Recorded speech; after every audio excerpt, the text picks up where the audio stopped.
Alright. We're gonna talk about the World of Warcraft after 20 hours to 20. Anyway.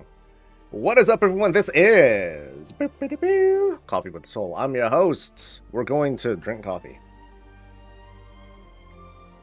and chat and talk. And what I want to do is steal content. So we're going to steal some content. There is a Q&A thing that's going to happen next week at not after 9 o'clock. Okay, so there's like a lot going on. Okay, so join us October 1st. That is Wednesday, 9 a.m. Pacific, on Twitch and YouTube for a deep dive into all things Midnight. And then after that, so we don't know how long this is going to be. It might be 30 minutes, might be 4 hours, whatever. After that is going to be a live Q&A where they answer a bunch of questions. And in these two sources, as far as I know, this is where these questions are being submitted. I don't know if they're also... Here, let me double check. Are they also adding anything here for, like... there might be stuff like in this post here that people are asking too, but this is a bit harder to parse through. At least here we can be like, okay, what's been like super upvoted and all that stuff. So we can look at like the top replies and see what are the most likely questions to be asked. Like, when are you gonna fix your game, Blizz? That sort of thing. So I want to take a look at that. Just to, because a lot of what I do is a lot of listening. I bloviate a lot because I want to be a bit more even-handed, because I do like to see what people are saying, whether it's just like, really uncritical trash talk, or people that are like submitting like long posts with their grievances, or like the back and forth. Like, that's always fun to see, and that's how I get paid. So let's and then in the meantime, we're picking up like right where we left off with like the Brewfest stuff. Like, I still got a ways to go, but I'm, I made some really good headway. I think I have like 1,000-ish or so stuff, and then I just want to buy like a couple more sets, and then maybe next week, if I have time, I'll be doing the event just so I can like try to get those baggies with whatever. Are there shields that come from that? Does anyone know? Has anyone seen a shield come from like, doing the event and getting the goodie bag? Because then that's going to make a big difference as to like, am I going to keep going? Am I going to be motivated? But if I could wait till next year, then that's not the end of the world. But let me say hi to people real quick. What's up to Boom? Are you the first person to say hi? What's up to Arcadius, to Arumis, and Darth, and Neep, and Greasemer, and to CM, and to Walknarf, and to the rest of y'all, the beautiful digital smiling faces who are going to be joining us throughout the day.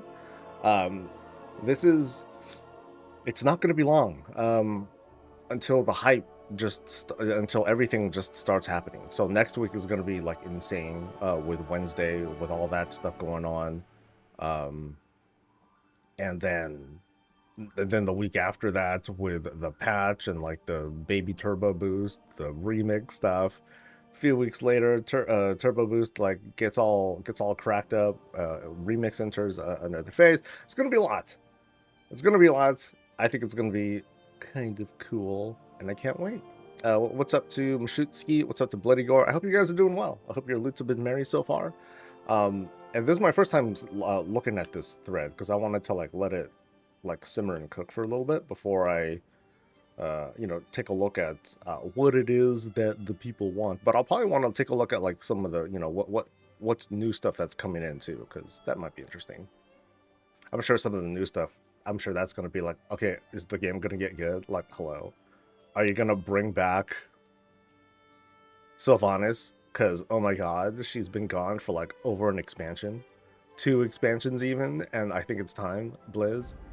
And also, when are you gonna do it about Night Elves, man? Night Elves still haven't gotten their justice. Anyway, let's see what they're saying. Okay, will Midnight bring more character customizations like hair options and face options to non-allied races? Certain races have a lot less customization than others. Also, will Midnight bring more animated emotes like Lean? Can we get?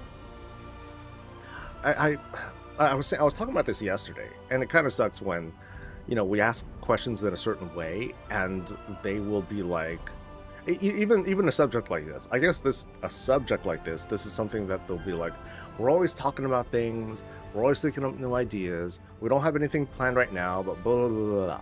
Blah. I think what I'd like to, what I'd love for them to share is, what's their philosophy on adding customizations, because it looks like they add stuff as the story goes, but there are certain things like basic, very basic customizations that don't have much to do with the story, but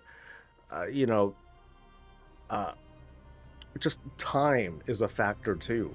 It's been a long time since we've gotten certain ones over others. So where's that, what's that tipping point when the team is like, you know what, we really got to give some love to these? Because actually, I guess to reframe this question, we know that the team is focused on adding customizations where they feel like it's best, but there's a really, really loud crowd out there who's being a champion of like their particular race who just hasn't gotten an update in this long. Like, what's the tipping point when you guys finally decide, hey, you know what, you're right, these these races have been underserved, let's go ahead and go this direction instead, because Night Elf Paladins confirmed, sure. Wait, what? Oh, is my AFK thing? I still have that installed. Hold on. Just want to make sure this thing goes away. Where is it? AFK cam, I think. Yeah. Sorry. Thank you for your service, but I don't need you anymore. It feels mean, but thank you, add-on creator, for what I've been using for years. But I think it's time for you to go. Okay. Anyway, I don't want to dwell on like every question for like that long. So, any plans to rejuvenate the Glyph system? All classes could take advantage of it for class visual customizations, like warlocks with their no. Don't talk about warlocks and druids, because that's all we get. That's all we get with glyphs. No, don't do that. No, we need come up with cooler ideas. Come up with other class ideas, like rogue poison enchants or something like that. Like a special class enchant that's specific for rogues. Like, oh, I put on deadly poison, now it looks like this, and I put on numbing poison. Look, give me that. I think that's that would be cool. It's like a void poison effect, and they call it voicing. No, that's terrible. Sorry, that's would it be possible to have world markers show on the minimap to go along with the theme of less reliance on recourse? Could Fury Warrior? Okay, so 3 questions. World markers on the minimap. That would be. It's cool, but I think I have a feeling that the reason they don't do this, it would be cool, right? But I'm wondering, like, the reason why they don't do this is it would totally direct people to look at the mini maps. And it would have people be like, yeah, I think it would take attention away from the world. That's why they have world markers. Well, what I'd like to have? I would like to have I'd like to have more world marker options. Final Fantasy XIV does something very smart, and I know that it's not like ideal. So what Final Fantasy XIV does, they have numbers. They just put numbers on as their world markers. But I have a feeling that for the purpose of like localizations and stuff, that's why the WoW team was like, we just can't have like these sorts of numbers. We should have like something else instead. Maybe that's what they were deciding. But I would love to be able to just have more world marker options, so I can do something like that. That would help out a lot for me. Could Fury Warriors that's class specific stuff. I don't think they'll ever like that's one of the rules. Never ask about a very class specific thing, because even if it's Ian up there answering the questions, they're not going to give great answers most of the time, I don't think. I'd say give like really broad questions about tell us how you redo your class design, blah blah. Like that you'll get more philosophical answers, but specifics, that's not going to help. Can we get body type customization in the future? Like, dude, yes, please.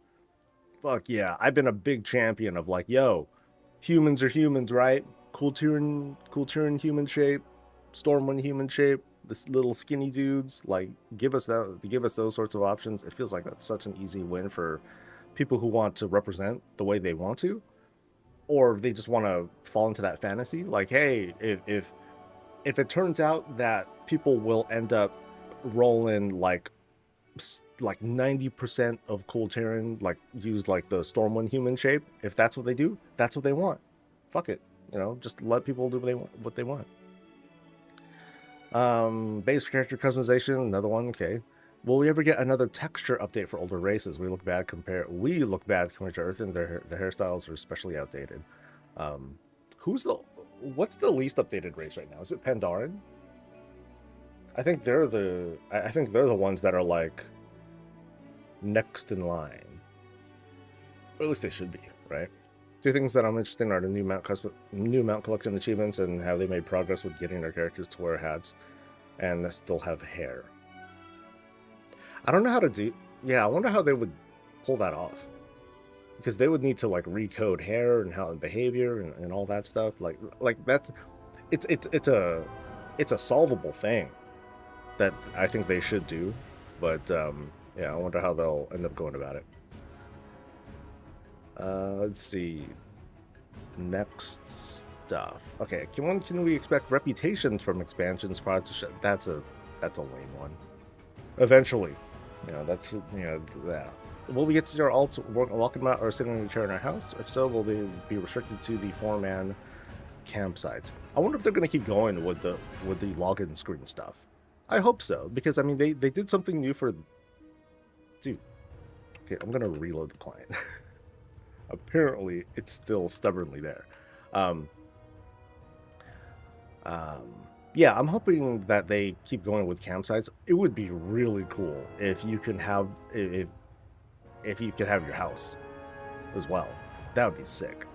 I think that's a big technical hurdle, because the way the login screens work, they don't work like that. So like something like this, you can go in and extract like a special file that has this sort of motif set up, and then you can rotate it, and then you can see like the whole illusion of how this thing is all set up. This isn't just like the game, or it's not like a flat texture that's on here. It's very cool, actually.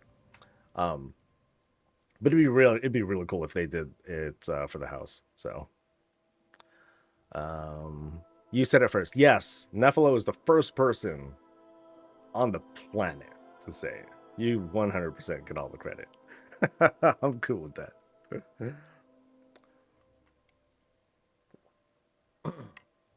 With your work to remove the reliance on add-ons, what's your plan for upkeep and development of these built-in add-ons? Oh, so like, I mean, that kind of goes to show, or that kind of goes without saying, right? Designing new encounters to be simpler because of the absence of weak roles in DBM. Do you feel that the design team will be able to pivot quickly and effectively and to create a fun yet challenging encounter, rather than one that's far too easy or far too difficult for the selected difficulty? I know I've been talking about this a lot with the whole add-on stuff. Like, it on paper, or at least the way they present it, it sounds cool. It sounds like a good idea, where they're just like, oh, we're instead of requiring superhuman reaction times to make sure that your whole team splits up to the right positions to soak something in, like, in a certain area, we'll just give you more time to do it. So instead of having only 3 seconds to do it, now you have 4.5 seconds or something like that. To factor in reaction time, communication, blah, blah, blah, and then just the muscle memory of it as people go along. So it doesn't sound like 1.5 seconds is a lot, but when it comes down to it, it helps. But what we'll also discover too is that people who do eventually get to that point of mastery, they're going to feel like, oh my god, this fight feels so slow, because they're going to get used to reacting that fast. And then they're just gonna be like boom, boom, and then sit there and be like, come on, hurry up. It's gonna, for some people, it's gonna feel like it feels like a normal raid where I'm just waiting for things to happen. So, not to say that that's going to happen, but it's one of those consequences of what happens when we do eventually master a fight, and we can just do things, in our sleep. We just don't have to think about it, and that coordination isn't needed. Recognition feels nice. All right, let's see. Was the shaman tanking the Warcraft just a tease like the Soul Hunters, or is it just an Easter egg that shouldn't be taken too seriously? I know that we talked about this, how it would be cool to have more tank specs across the classes. It would be cool as a gimmicky thing, but I think if you look at it if we step back and do like a whole data analysis or whatever, we're probably going to see like, oh, here's this big spike of tanks, and then it goes back down again because people are just trying it out and like, oh, okay, well, I like playing enhanced anyway. It's really the people who are already tanking who are just going to slide from one thing to the next, but the actual tank population isn't going to go up. But this isn't even this person's angle. They just want a shaman tank, which is like, hey, that's fine. That's a perfectly good tank. Are you planning on adding any specs that can tank or heal for existing classes? Yeah, I think we just talked about that. 20 years ago, the Horde versus Lions thing was really cool. Now that wall has almost been torn down. This is too long of a question. This is already disqualifying. Okay, but what are they asking? Why do I have to walk up to the rookery to trade with my friend in the opposite faction? So can we like refine the whole cross faction thing? Okay. Nobody cares if they keep for time walking and somebody. What's funny is that I forgot what the conversation we were having a few months back, but it was the whole it was the midnight announcement with the whole Silver Moon thing, and the faction shared this kill on site, whatever. It's conversations like that tell Blizzard, and as an observer, it tells me that people are not ready for this. People won't be able to, there are going to be like some very militant people that can't handle queuing up for random stuff and then being paired with the other side. They'll be like, what the fuck is it? I'm going to sabotage this run for the Alliance, bitch, and then they'll just run in and pull everything, get everyone killed. Or if it's like the faction is like one, or if the tank is of one faction and then everyone else is the other, then the tank is like, and then they just wipe everyone, and then, they get vote to kick. Or if it's like, 4 Horde and 1 Alliance, the 4 Horde are like, yo, we know, what we got to do, right? And then they'll just automatically kick them in hopes that they get like someone else. It sounds hyperbolic. It's gonna happen. it's gonna happen to like a certain extent. So yeah, I feel like at some point they're gonna have to rip the band-aid, and they're gonna be like, okay, I think we got to like this point of maturity. The rest of it is just going to be like this margin of error, this anomalous thing. It's gonna suck for like those sorts of people, but I think we're ready for it, and it's going to be up to them to decide, are we ready for it? Obviously, a lot of folks like us are like, dude, we can already do this. Let's just fuck it. Let's go. But we'll see. Next one. I love delves. Delves have been incredible. I just really wish we had a temporary lockout or save option. I commonly run them when I'm in Battleground Blitz queues, but I often have to abandon the delve or queue depending on my progress. Could we get some kind of save option here in the future? I thought you can. I guess it depends on how long it is, because okay. I've never done this before. But I've never like been in a delve and then accepted a queue for Raid Finder. Like, I haven't done that. But I have been in a delve, and then I'm like, okay, I'm gonna go eat, and then I just go eat, and so I log out, and I come back about half an hour later, and I'm still in the same place. So I was under the assumption that if you do like queue up for content like this, you get pulled out, you come back in, and you're in the same spot. I thought that was a thing. So yeah. No. Season Discovery played with the idea of more tank and healing specs for existing classes. There's a chance that we see similar approaches. Perhaps. Are there any other classes that or specs that can be revealed to be getting updated visuals? I know throughout War Within we get some classes and specs have received some, and as a moment. Oh, so that's right. I know like some attack animations have gotten updates. You know what needs an update? Freaking Consecration. It has gotten some updates, but man, that texture on the ground looks so shitty.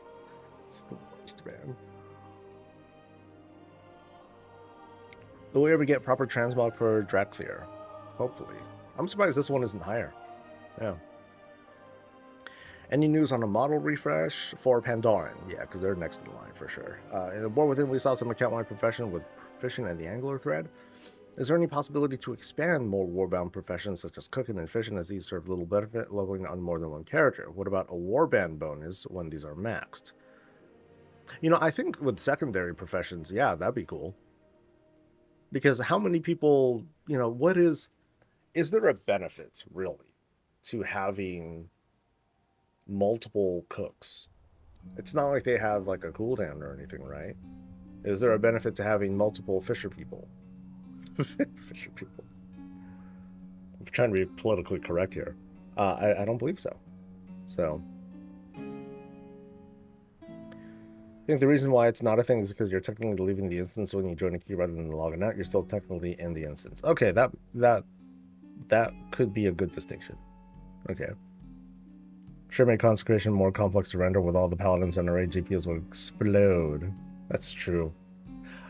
I remember, I tell the story every now and then. I remember during a PTR of Battle for Azeroth. It was right before 8.1 or something like that. Right before Battle of Dazar'alor. Paladins, for like one build, they had a new version of Consecration that had like this big glowy effect. I'm like, oh shit, this has lighting effects and everything. This is amazing. But then it turns out like that was going to be an ability for a raid boss.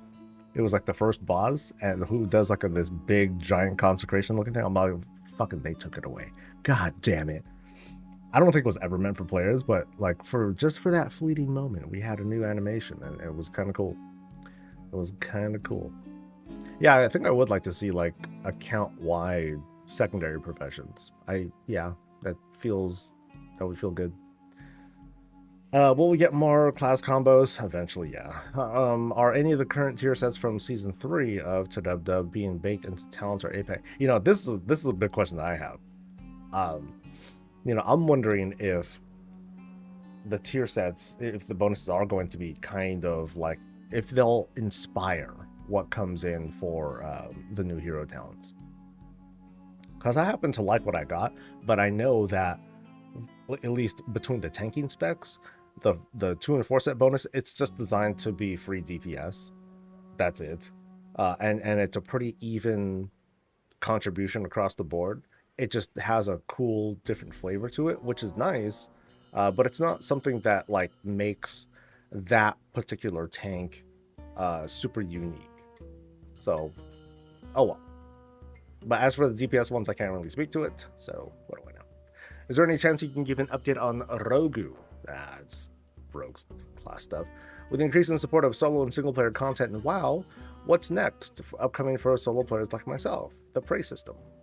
What's the future of add-ons? They already talked about that. Ian, dude, come on, where the heck is Archaeology? Can you speak to the developers' current views on the support style DPS being fully considered to a single spec? Oh, okay. We want more AUG specs. And if there's room for this playstyle to grow to other classes, or is the exception to keep it constrained to augmentation for the support abilities of the spec to continue to be lowered in the future? While it's okay, I think I know what they're saying. They're just saying, hey, are you going to have more specs, or are they slowly going to just kill augmentation? With the team adding so many baseline features, is it possible to add some sort of official in-game Mythic Plus route planner thing? I hope not. We have a tank issue. Would it be possible to introduce a new tank, please? That will not change anything. Hi team, so excited for the Midnight and player housing and all the other cool new things. During Gamescom, the WoW team shared that they're pushing to remove the need of so many add-ons.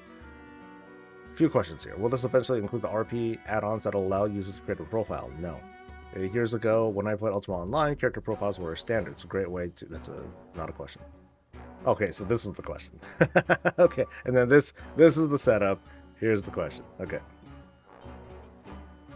Old world mounted gathering. We have in the new zones. Why not in the old zones? Because they do not have specializations. Time walking raids. The last one added was 2019. Are there plans to expand time walking raids? I hope so, because like they just stopped giving a shit. They just stopped caring in favor of other stuff. Will there be a list of collections and their sources for housing material before housing goes live, so we can begin to start hunting for those items, such as yeah. When's the first day of the alpha? October. So on October 2nd, that's when you're going to see. That's when you're going to see folks like me race to put out that list of collections. Yeah. I was Scraps could make Glyphs to get back some of the Shadowlands versions of abilities like Night Fade, Death, and Decay. Yeah, that's true. Like I remember how they wanted to take out the Shadowlands, take out the Covenant versions of those things, but I'd love to just like glyph those things back. That'd be cool. Pandaran model updates, alts and NPCs and houses or delves. This is not sound like something Randy would read. Inscriptions have been left almost completely pointless outside of document cards for a couple weeks. At the start of an expansion for a decade now, could we expect a second pass over the profession to give it some life? I mean, there are advances, runes, there are contracts, but then they're very, very limited. Now, to my, and weapons, as this person's pointed out. Now, to my limited knowledge, Inscription is going to take care of things related to wood for housing. So they might end up doing a lot of work. We also don't quite know exactly how dyes are going to be handled. I'm going off just memory, but they talked about alchemy handling dyes, and I'm like, bitch, no. Should be Inscription. They already have pigments and all that stuff, and inks. Between inks and dyes, is it that big of a, of a leap? And alchemy is already damn useful. Always useful. I mean, they don't have their trinket sucks. Yeah, don't get me wrong, but alchemy is always useful. Inscription could use some love. I think it should go to Inscription. But I'm also a bit wary about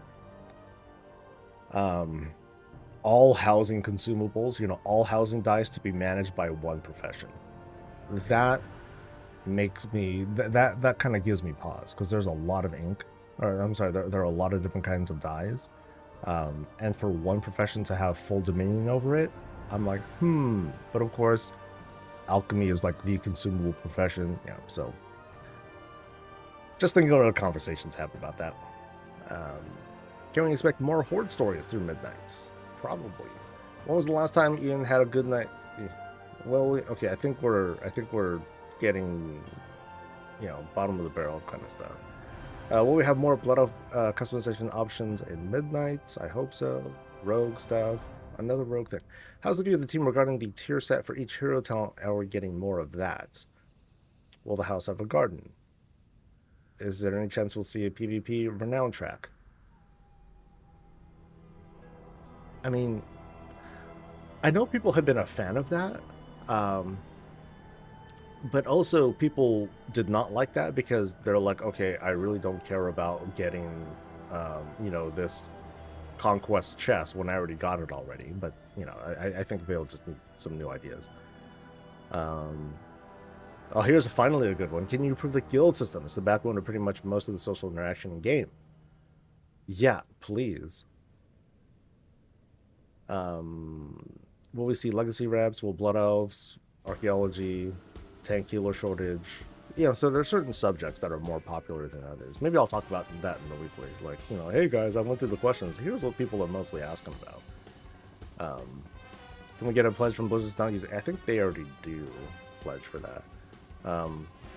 That and the writing. I don't know about the artists, but I know the writers. They're part of a union now, so they're not gonna let that fly for sure. Augmentation. How will the trading post housing items work? Let's say there's a trade on the trading post where we have to buy the chair multiple times. That's a good question, actually. I mean, there's going to be no infinite amount of chairs. That's not going to be a thing. I can see, hey, go to the trading post and you can, you'll get a set of 4. But if you want more, then here's a person on the side here that lets you buy more if you want.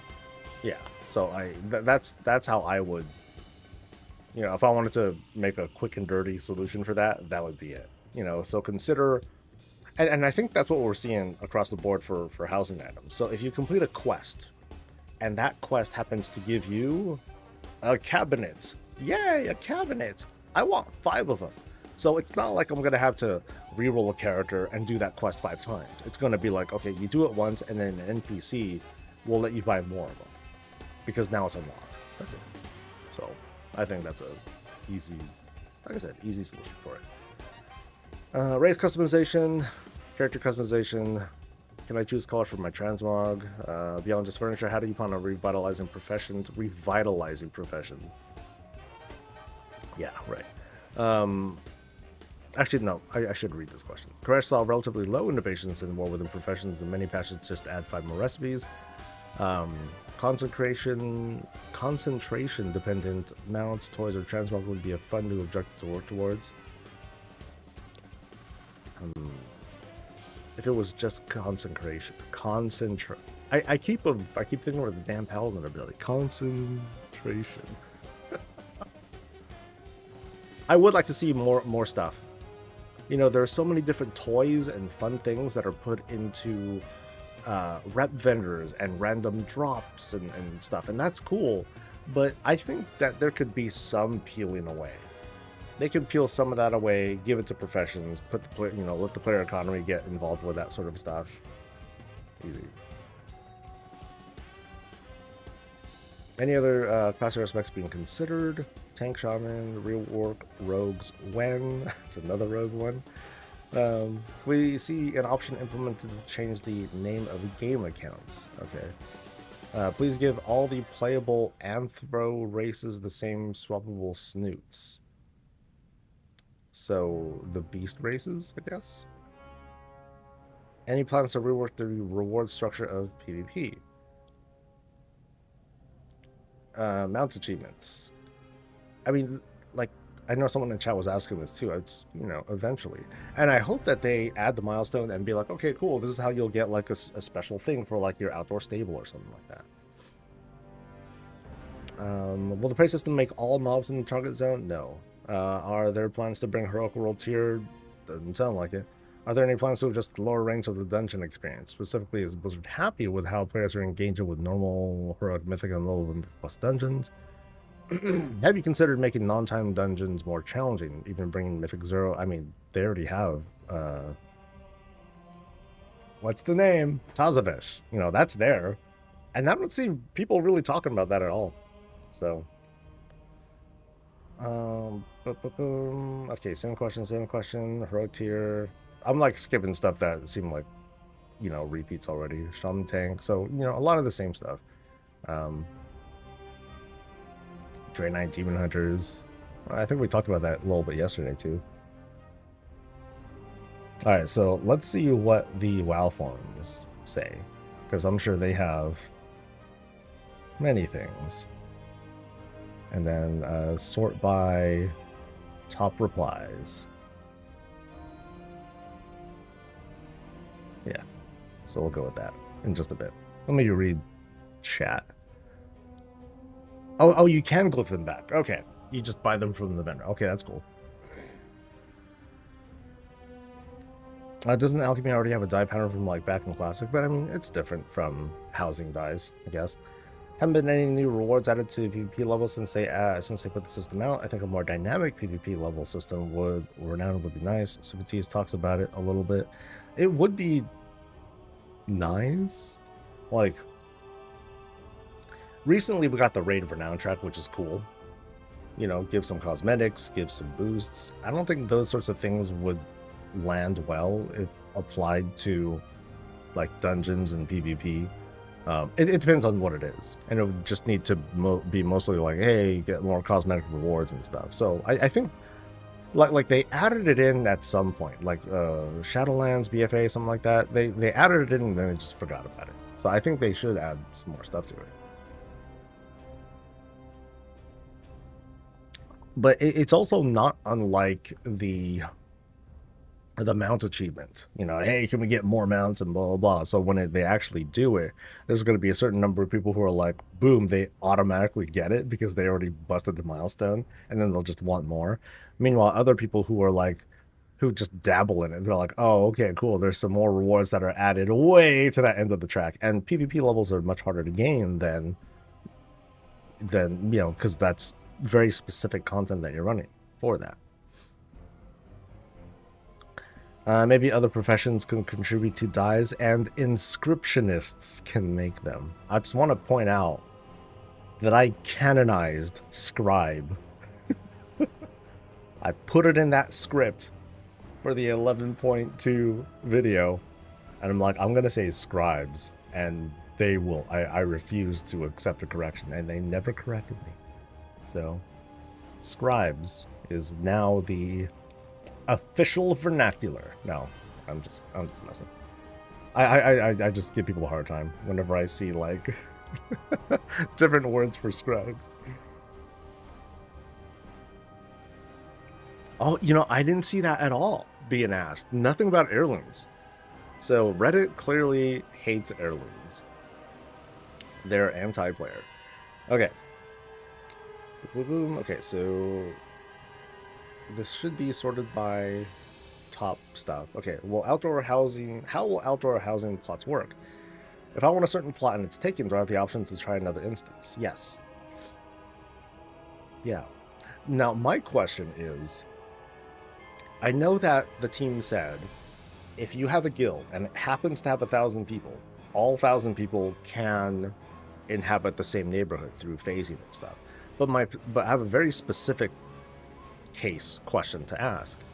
Let's say you got 50 people, and all 50 people want the same plot, right? How does the game handle it? Will it actually spin up 50 layers to suit that? Or is it going to be like, okay, you made one, but now you need to fill up like the entire neighborhood before it spins up another layer? Because that's, you know, that's going to result in, you know, very different reactions from folks who had expected, yes, you'll be able to, you know, yes, you can get the house that you want, but I mean, I guess when we venture into private neighborhood territory, that's when, you know, you do got to deal with certain social restrictions and stuff like that. But I would like to get some more clarification there. Will we see any progression options in trade skills beyond knowledge points from season to season, such as epic or even legendary tools? What would this do though?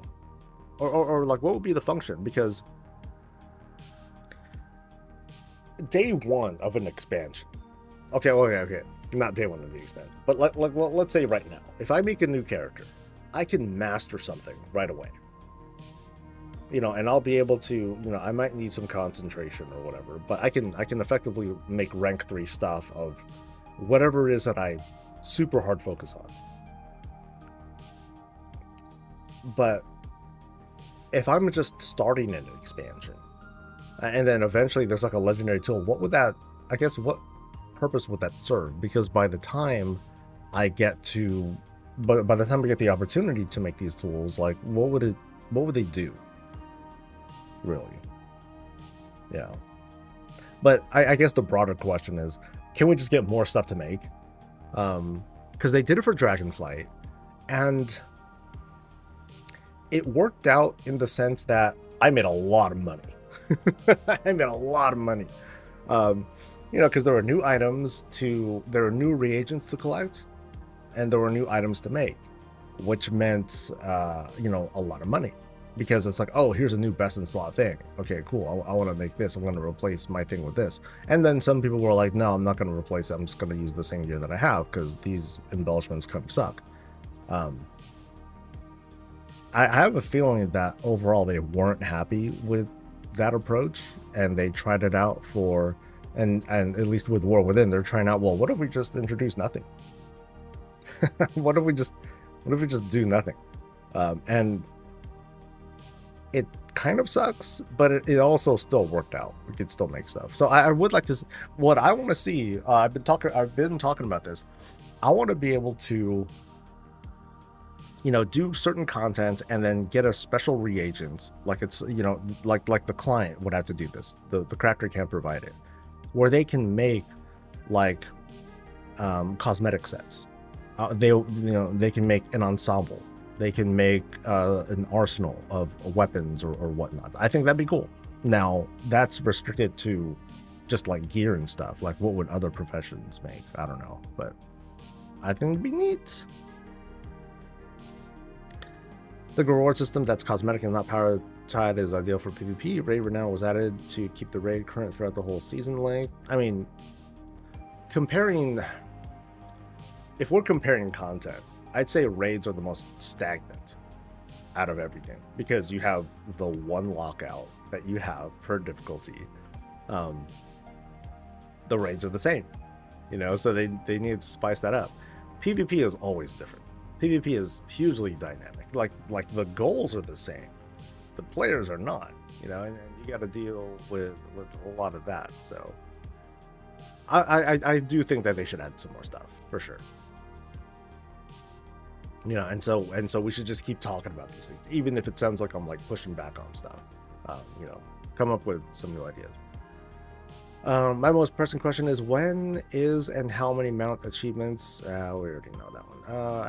It seems that Midnight mostly centers around the Thalassian Elves, but I'm a huge Nightborn fan. Will there be anything for the Nightborn, and maybe even Nightborn demon hunters? We'll see. Because, well, as far as I know, the Nightwell is like, I think they're just letting it run its course, and then they're just letting it run out of gas, and like that was it. So they just let the Nightwell shut down. Yeah, because the Nightwell was fueled by the Titan thing, the Eye of Amantul, I believe.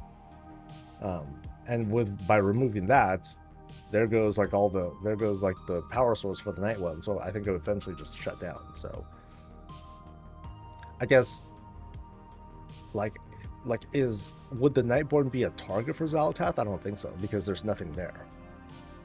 I think there's nothing there. Well, training grounds, the new Comstomp reward honor and marks of honor similar to Comstomp. I'd like to know this too. I mean, I think it would be a bit too heavy-handed for us to be like, no, I want to not PvP at all. I just want to do Comstomp and eventually get Conquest gear or Conquest appearances and stuff. That might be going a bit far, but I mean, we do that now. Well, no, that's not true. We don't do that now. It's not like we can only do Comstomp throughout a season and then get everything we want. That we don't get enough Conquest that way. But yeah, this is something that I'm curious about. Are there plans to add more customizations to all the elves? I think they said no. Which is like a huge injustice. I would want them to. What kind of big Mythic Plus changes can we expect? Again? God. New fixes, new loot breakpoints, resilience, keystone changes. I mean, a good question, because they're, the resilient keystone thing is new. What else is new with Mythic Plus this time around? The whole structure of it, that changed, especially from season 1 to season 2, and I think so far people have been very receptive to it in a positive way. There are complaints, but it's way better than it was in the past. Yeah. I'm interested. I'm more interested in delve things because delve is the new hotness, and delves I would argue is done by more people.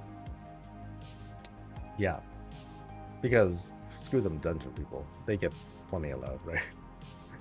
Can we see an option to change the game? Okay, wait. Oh, I guess that was from the Reddit post too. Anyway, do you guys have plans to create a new class or options for tanks? Feels really stale to play as a tank. We have the least amount of class options and race options. I believe it's one reason why it's so hard to get people to play a tank. I disagree. Will there be housing designs with different exterior themes? Well, right now it seems locked to where it is, but you know what I want to see, dude? Hold on.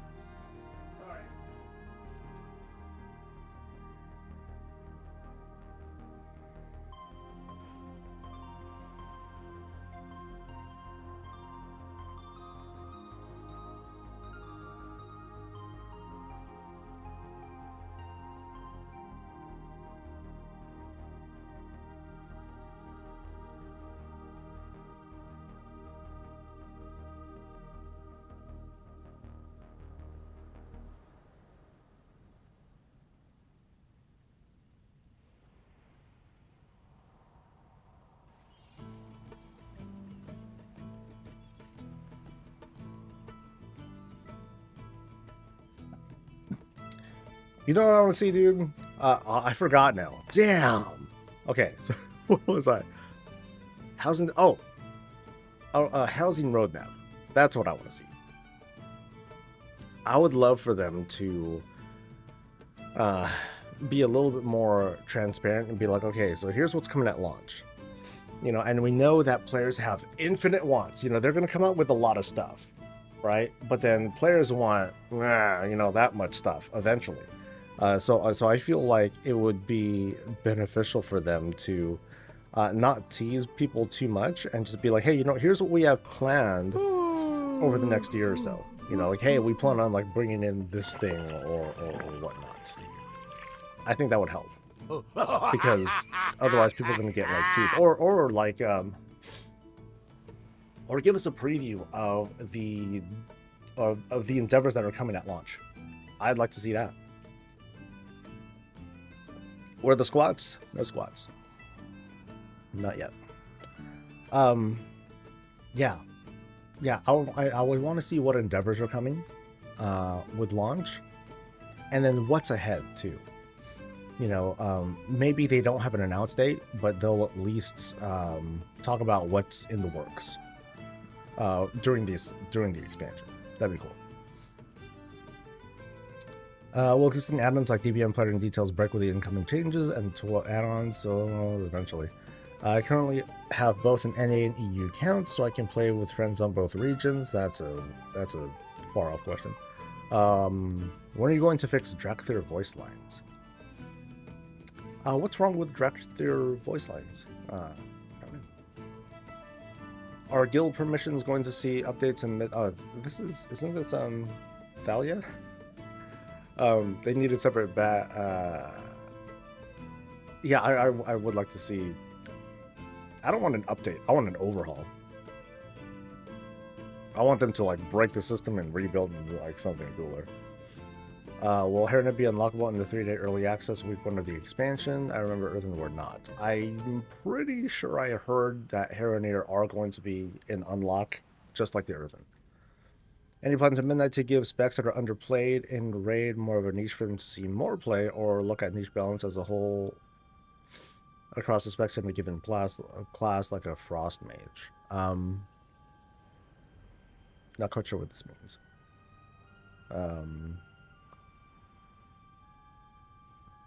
I mean, this is a very meta kind of question, because you'll see in like the Race to World First, they'll have one of every raid buff class. You know, they'll have at least one of every class.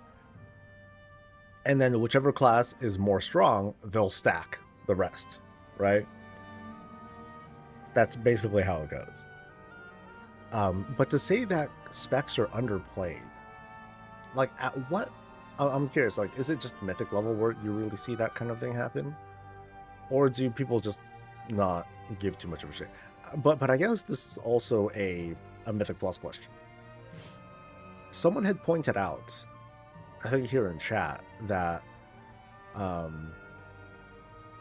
the meta balance for keys is actually pretty good this season. That there isn't like a runaway comp that's so dominant that it influences keys at the lower level. I'm not really knowledgeable of that. But that was just one person saying that, hey, the balance and the representation is actually pretty good. I mean, once you get to like the tippity top, of course there's going to be like some sort of runaway comp or best meta spec or whatever. So how does it work for people who share a warband? Same way for everyone. Everyone shares a warband. Husband and I recently moved to a single battle.net to combine. Oh, that's bad. That is. Oh, okay. What did the replier say? Okay, yeah, they are. Yeah, this person pointed out that this is not TOS. So that's don't get in trouble. Although they're in trouble because they're posting on their account. Will our existing saved outfits on our current transmog system carry over to transmog 2.0?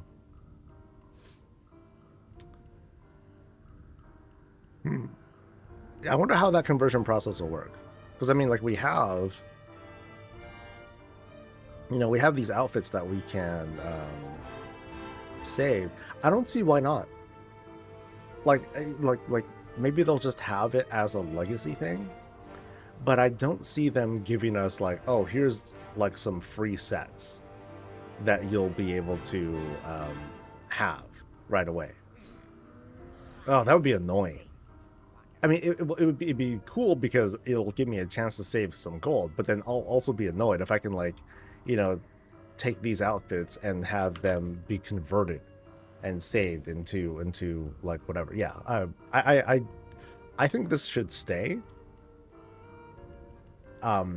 as kind of like a legacy thing, but maybe it just won't do anything. Or if I were to like do a setup of trend, like this will be here, but on the side is going to be the actual outfits, and these just happen to be things that I have saved, right? Yeah, that's how I'm looking at it, at least. Is there an interest in changing the base design of Mythic Plus key acquisition? For example, being able to choose the dungeon and novel you want to run with your group, limited by the highest key you've turned on that character. I mean, people have responded typically saying, oh, well, that just means that we'll be able to blacklist keys when the time comes, or it'll be harder to run certain keys than others because they might not be as fun or easy to do tens with. But then I think that's more like a tens problem.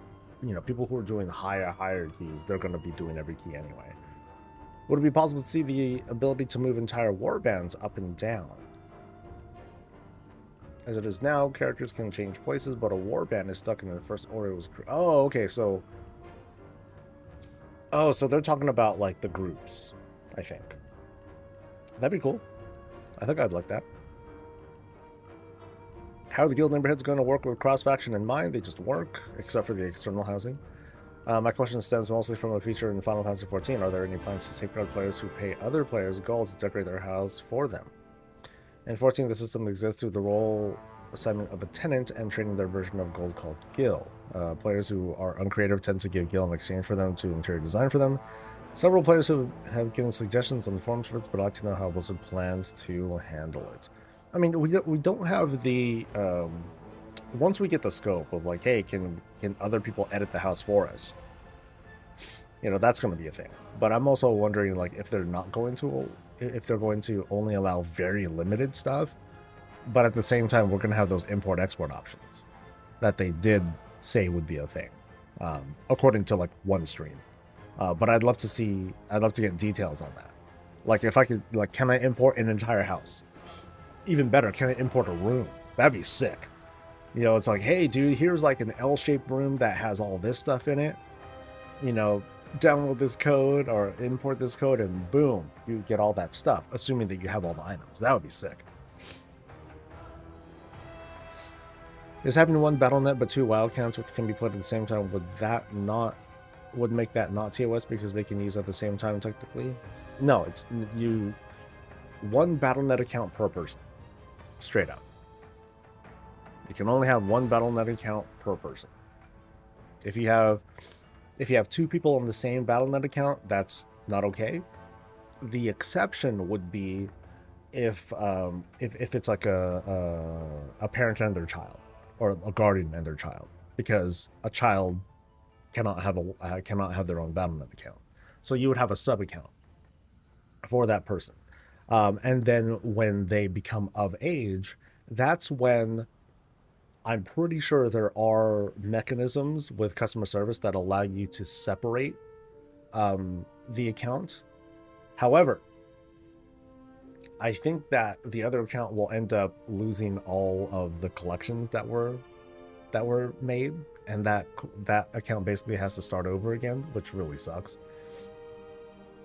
So you might as well just make a new account, because that's where that's what you're kind of left with. You're just left with like just having a character with levels and like, you know, whatever things that they happen to have on them, but their collection things, I believe it just gets nuked, which really sucks. Are there still plans to let our warband alts from roam our homes in their current equipped gear? I don't think there were ever plans. So, I mean, people want them for sure. I want them to like a very limited extent. You know what I would want? I would, you know, here's what I would have. Here's what I'd have. This is one I would actually make mechanomes. And then I would assign the mechanomes to be the people that show up in the house. That way I have a bunch of robot slaves. Yep. That's what I do. I don't think they force you to move. No, they don't force you to move them, but if you get caught, then you get in trouble. So don't get in trouble. Yeah. Anyway, back to this. Or I could have like I could make a bunch of Draenei, female Draenei, you know, and then it's like, yeah, now I have a bunch of like demon girls who are demon maids and shit. Fuck yeah. But you know, that's fine. It's no harm there. But that, I think people have been selling it as, oh, I want to see like all the other characters who are part of my warband. Like, no, I'm gonna make basically NPCs, you know, and have them be my maids. Given the early access bonuses for the digital editions, is there any news on a physical collector's edition release dates? You know, yesterday I think it was GameSpot or PC Gamer or whatever, they accidentally posted an article talking about what's in the collector's edition. WoW had picked that up, they posted it, and then Blizzard was like, no, and so both of them pulled their articles. I'm not going to show it here on the screen, but it is available if you use the Wayback Machine, if you want to learn what's on the collector's edition. So, you know, have at it if you want. It doesn't reveal that much. Nothing, just a couple of things that we just didn't know about, but, you know, whatever. Let Blizzard retain their hype. Are Warband dungeons anywhere on the radar still? Still. Okay, they say still, but I don't think it was...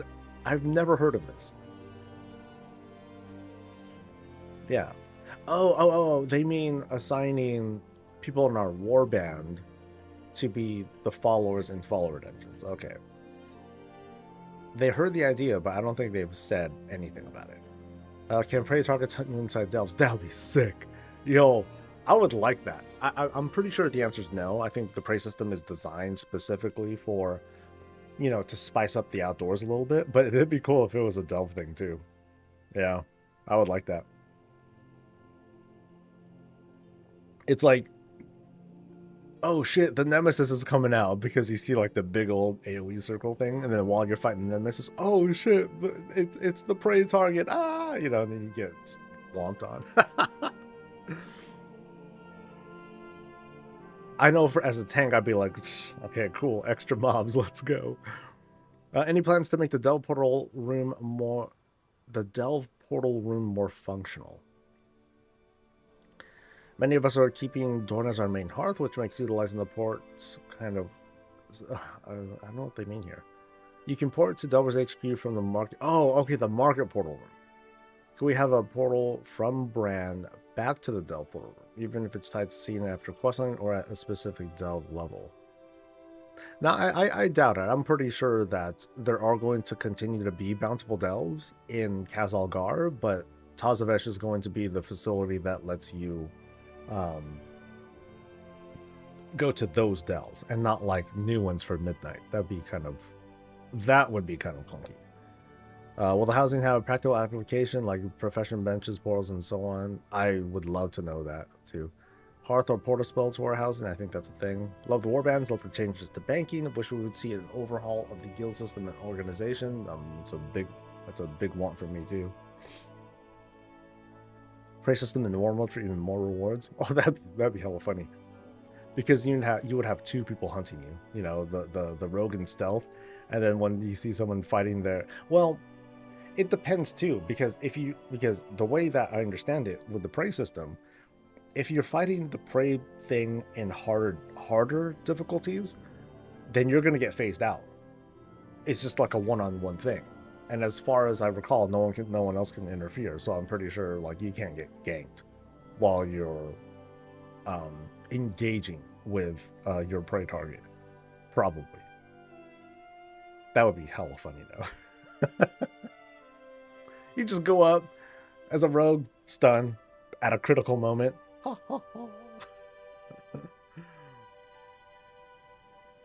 Will the in-game damage meter show augmentation's real damage, or will it function like the details item where it does not show your real damage? Well, actually, details does a better job of it now. It's not super transparent, but it's there. But this is going to be one of the hidden gems of the in-game damage meter, is that now this is like the official thing. There should be no question as to how things are counted or calculated. Blizzard's doing it, and they present it to everyone the same way. There you go. And if we are able to do a side-by-side comparison as to what Blizzard shows versus what like details or recount or Scottish show, we have to assume that Blizzard is correct until we can prove that they're not. So that'll be interesting. I have no doubt that details and whatnot, that they're not going to go away, because as far as I'm concerned, Blizzard is more than likely not going to give the kinds of options and transparency that details offers. It's just going to be like damage, healing, and maybe like, kicks and dispels, and that's it. It's not going to be like that much stuff. So details will still be useful, but there's going to be like this baseline that everyone will be able to share, and that's very important too. Any plans to show love to Horde players? Sure, we're getting just bias, whatever. Any plans for Pandaren Druids? I joke about this one a lot too. Like, yo, dude, Pandaren Druid, all right, Guardian, and then they just get on all fours, and and then like that's it. They're like, oh, I feel like I'm in such an embarrassing position, but I'm ready. That'd be funny.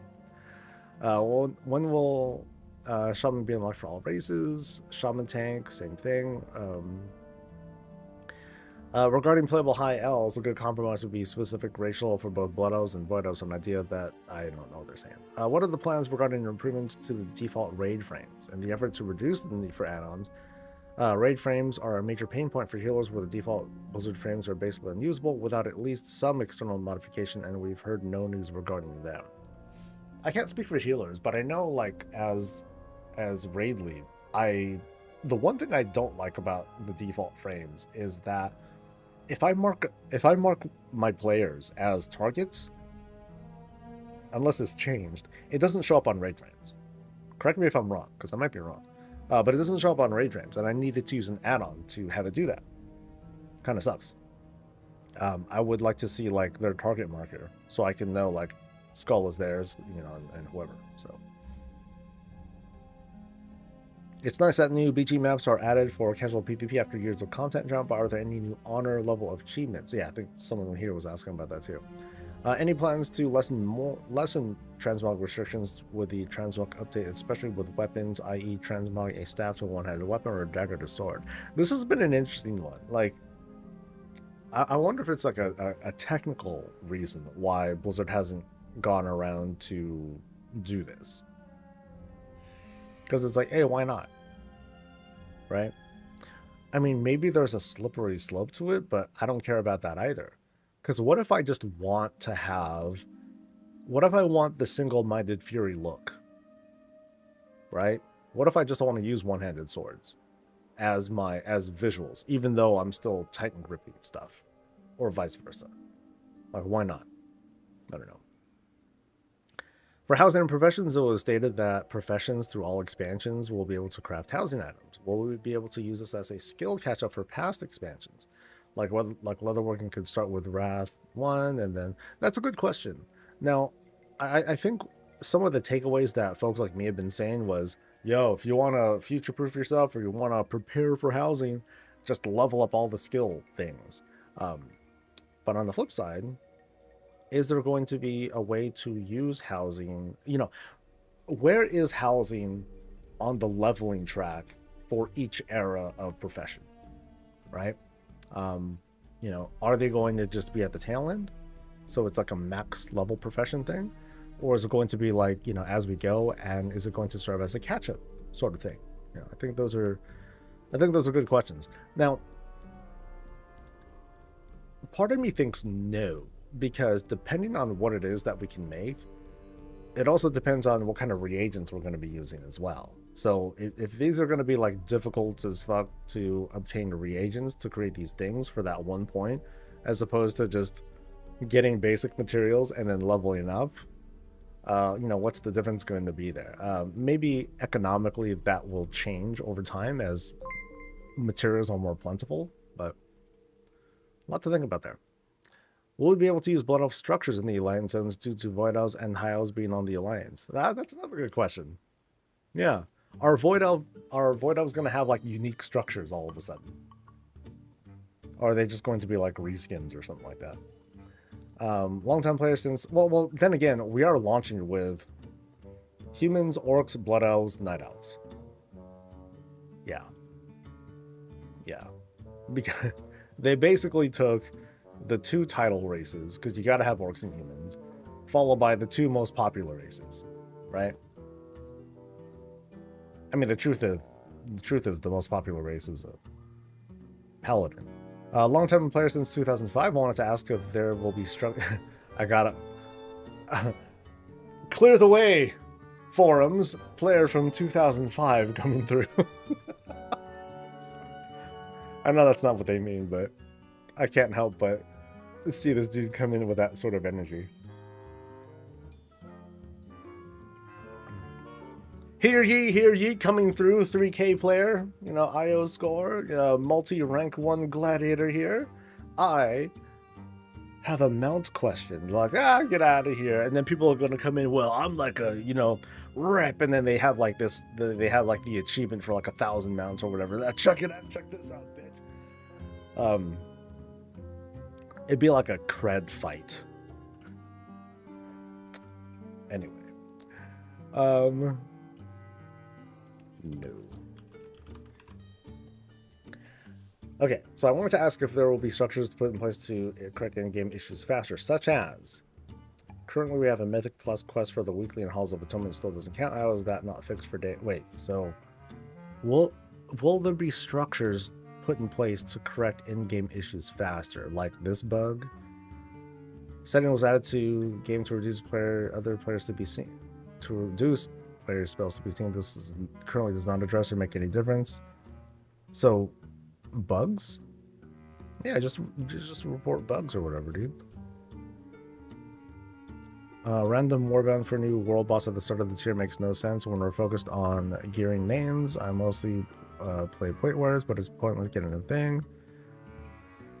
Yeah, these are all kind of unrelated questions to... I'm not quite sure what he means by that. Warband has been great and strive to make it easier for alts is noticeable. Are there plans to continue in this direction and reduce the hoops to jump through each of the alts for gear and upgrades? I mean, the question is like, is what they have good enough? Because what do we get? So at certain milestones, alts will spend half as much Valor Stones and stuff, and Valor Stones might change, by the way, too. They've talked about that. That's going to change, and you're using 33% fewer crests. So instead of needing 15, you only need 10, and that, to me, that's a big deal. I think that's a huge gain for alts, in my opinion. Maybe y'all can give better perspective because I don't really do alts, but it just seems like on paper, like that's a big bonus. You know, for the things that you're already doing. Like you're getting that much more value out of like the weekly cap than the main is. So it's easy, you know, at a certain point for your alt to gear like really, really fast. But anyway,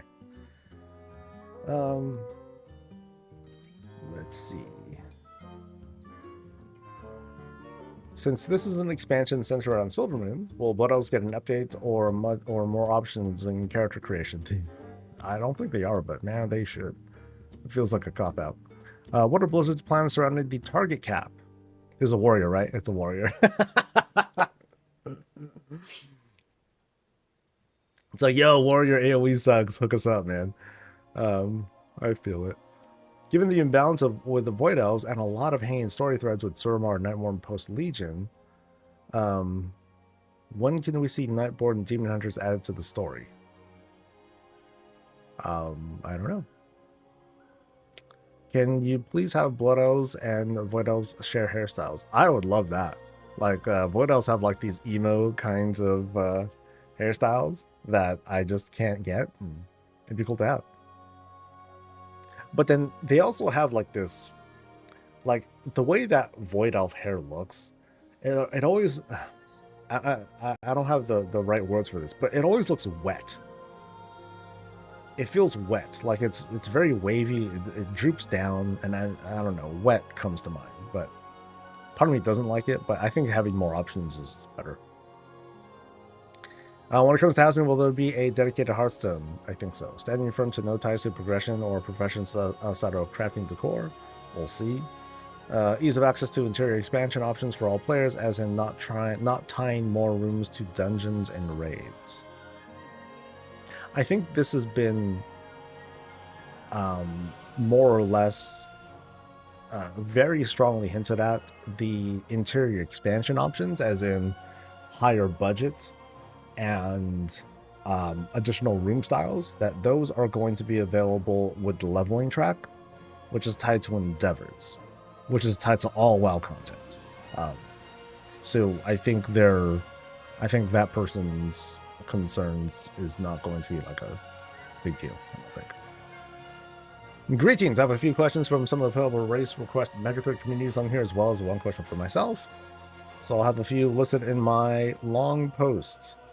Will we ever see new pairs of faction-specific playable races again, or will the focus be on all new playable races and be neutral going forward? I hope that they're neutral going forward, because hamstering in a certain race to be like, oh, they have to play for the Alliance, or they have to, you know, bat for the Horde. That feels forced. Even with Pandaren, like that felt forced too. Drakthir feels forced. I didn't quite get what they did. I think with Earthen, they were just like, hey, just do what you want. Have fun. But then with Pandaren and Drakthir, that felt like, you know, during their questing, there was like, okay, here's the ideology. Now go ahead and make your choice. Which is, you know, I guess the best way you can do that. Am I just reading random forums? No, not just random forums. I'm looking at all the questions that people want to ask for next week's Q&A, and I'm just basically stealing content so I can, if there's an opportunity to ask questions, then I'll be inspired by something like this. But it also gives us an idea of like what people are asking for. So we're seeing lots of overlap between, you know, certain class wants. It's like the greatest hits. So. Sorok fans, can we get snakes? No, Sorok aren't snakes. They're like dinosaur people, I think. Sethrak are the snake people. Yeah. So can we get Sorok? Can we get ogres? Can we get Sandline customizations, I guess? Can we get Saberons? Can we get Furbolgs? Can we get... Well, I mean, they're not playable, right? So, Kelfin. So, oh wait, so like Poen? I remember Poen from the Ashara patch. And then here's the Sethrak. And then finally the Uther. So basically, can we have? Okay. That kind of question. Any plans to update or allow more transmog options such as chest helmet and leg appearances for evokers? Why are Void Elves the only ones getting Demon Hunters and Nightborn have a stronger claim due to fell uses before Void Elves were even a thing? Wait, what? Nightborn have a stronger claim, like ownership or something, due to fell users before Void Elves were even a thing. Yeah, but what were Nightborn doing for 10,000 years? They were chilling in their gnome, hanging, doing their thing. And in fact, it wasn't even until Legion that the Nightborn started doing fell stuff, right? Yeah. Yeah. None of them had to go through like the tragedies that the Blood Elves and Night Elves went through back in the day. So, oh well. Why are the three main leaders for the campaign alliance leaders in an expansion centered around a horde? Why are the three main leaders for the campaign alliance leaders in an expansion centered around a horde nation and city? Huh? Oh, so I don't... Okay, maybe I don't know what they're talking about. I understand Alaria and Zalatath have that bond, but the lack of actionable horde... Okay, so this is one of those like, oh, hey, what about horde? Okay. Will we see the Sethrak show up? Any plans on making Amani trolls? When will a priest get a holy-based range DPS option as a fourth spec? Not everyone likes Shadow thematically and visually. So what would they get? What would priests get? Oh, I know what they should get. Fucking a shotgun. Dude, that'd be sick. You know, for the light. Boom, boom. Wow. Yeah, that'd be cool. Hey, we need to have more classes use guns to make that loot table feel good. Can we get spoilers? No. Can Pandaren look forward to things like heritage armor on their own for of their own for midnight? I feel so bad for them. Ooh, something different. An epic BG question. Epic BGs consist of 66% of my playtime. What is your goal with keeping Epic Battleground engaging and balanced? Some of the battlegrounds have not been tuned for years, like Isle of Conquest Glaives getting one shot by anything looking at them. Players mass leaving after losing their first fight. Oh, that's a different issue. Or I think this is a different thing. I think this is the whole thing with like, you know, pre-mades and people leaving stuff, and that would like that screws things over. Can we get more epic battlegrounds like the Warfronts, Tolbrod, into the epic BG rotation? I mean, there is a new battleground coming. When can we expect to get cross-faction epic battlegrounds? It's one of the only solutions to keep pre-made teams balanced and avoid a 30-man pre-made versus pose. I would love to see this. You know, just you know, part of the whole push to dissolve the whole faction divide and all that is to just get rid of the premise of the factions fighting each other. And even the new battleground, you're not even fighting for your faction necessarily. You're fighting for what do they call it? The Dominar. You know, the Dominar, you know, you have two Dominar on either side, and you're like defending one while you're attacking the other for some reason. So I feel like that can be like a faction agnostic approach altogether. You're just fighting for one color or the other, not even your faction.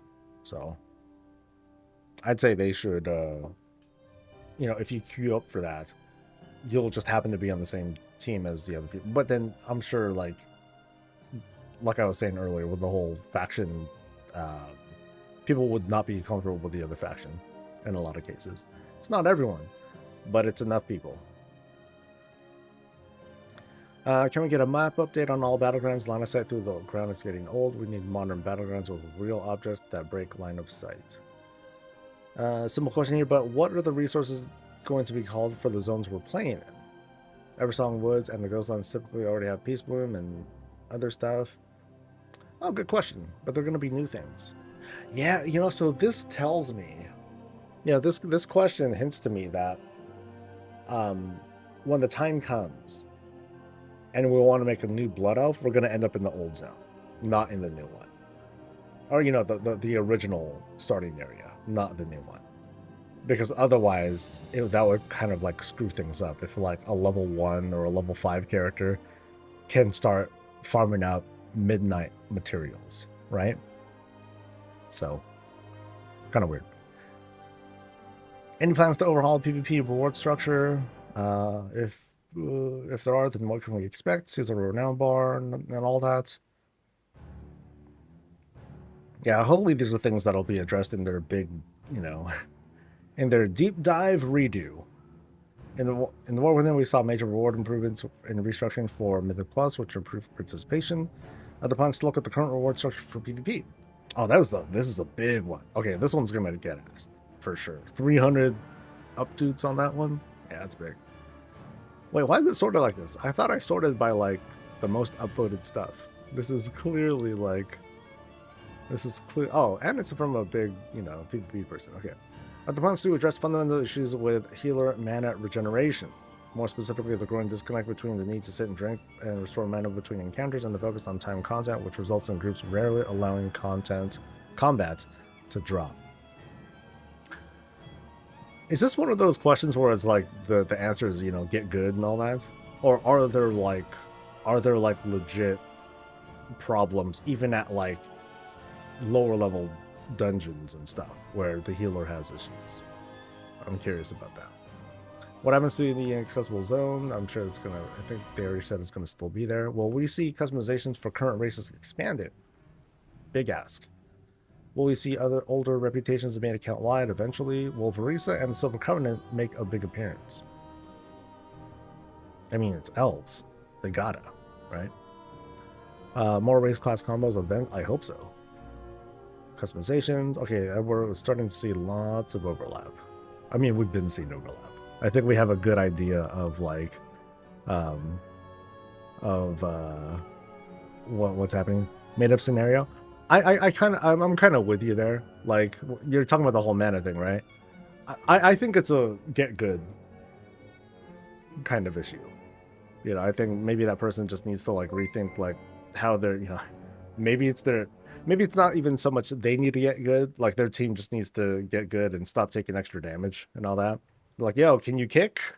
Throw out some kicks, a few AoE stuns every now and then. That does wonders for reducing damage received. How will queue times for Shovel and Blitz be addressed? Currently, it's possible to sit for 20 minutes in the queue while it gets to 15 to 16 over and over. Good question. Is there a plan to allow players to queue for activities like, is there like a call to arms thing for Solo Shuffle and Battleground Blitz? It's like if there's a certain role, or if there are tanks, or if they're short on healers or whatever, is there a call to arms for that? Because I think there is actually, because that would be one thing that helps.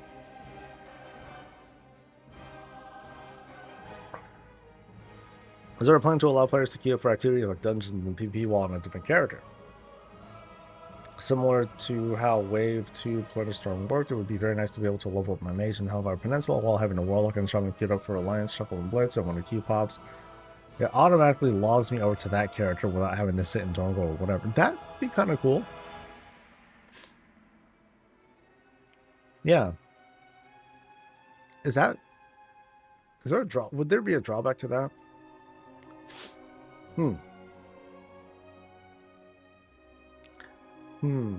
Yeah, I can't think of anything.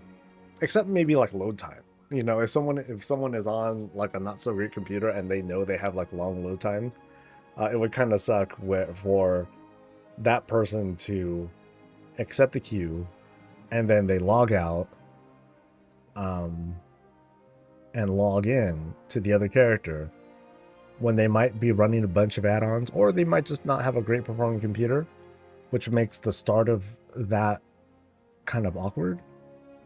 Yeah, that would be cool though. Yeah. Is it still crazy that the most effective way to farm conquest is to create farming on an open world? No, I don't think it's crazy. I just think that they got to do something better than that. Okay, reward structure for PvP. Very PvP centric question. It's also time for other brackets besides threes to get meaningful rewards. With Blitz and Shuffle becoming very popular, those brackets should have something more tangible to reach for. Doesn't have to be a... So, yeah, I that sails over my head. Can we get Legion-style world PvP quests back that don't allow for grouping? Well, within we have world quests that are to be free-for-alls, but they're not true free-for-alls, and people gang up, which is fine anywhere else, but it's... I just don't like what they do currently anyway. I'm hoping that what they do with the new zone works out. So I think that's going to be testable during a later phase of the alpha, but I hope that they also do some focused, some very, very strong focused testing on just that.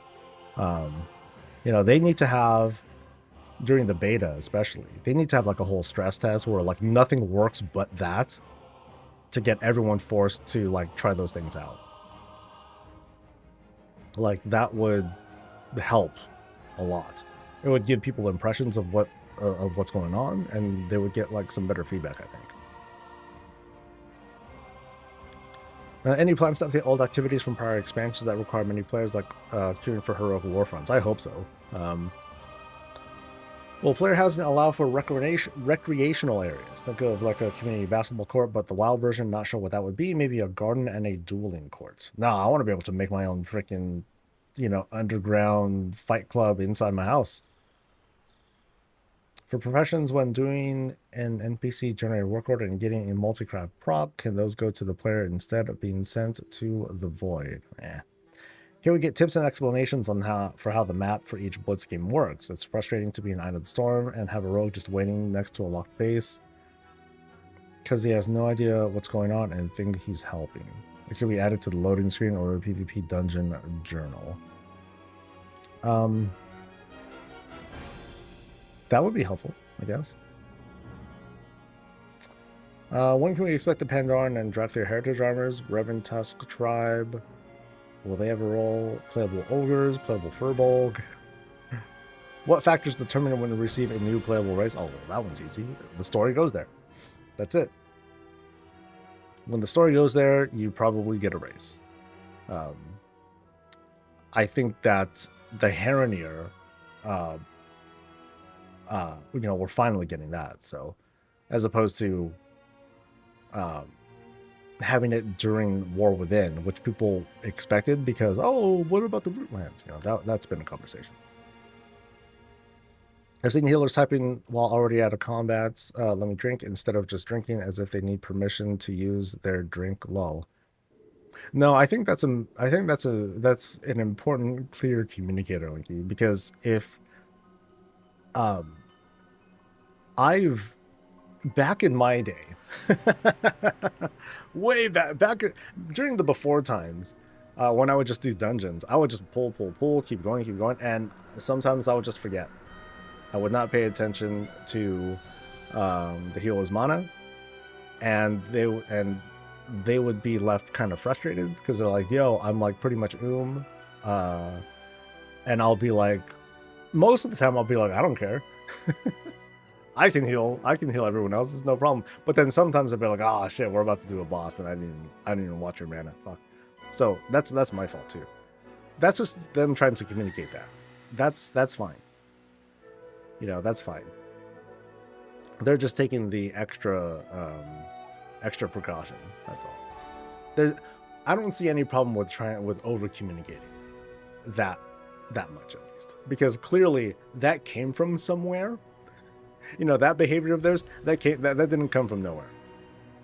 Zavrik, hey, what's up, dude? I'm going through the questions that people are asking for the Q&A. I'm seeing, I think we have a good idea of what most people are asking for, that they want knowledge of.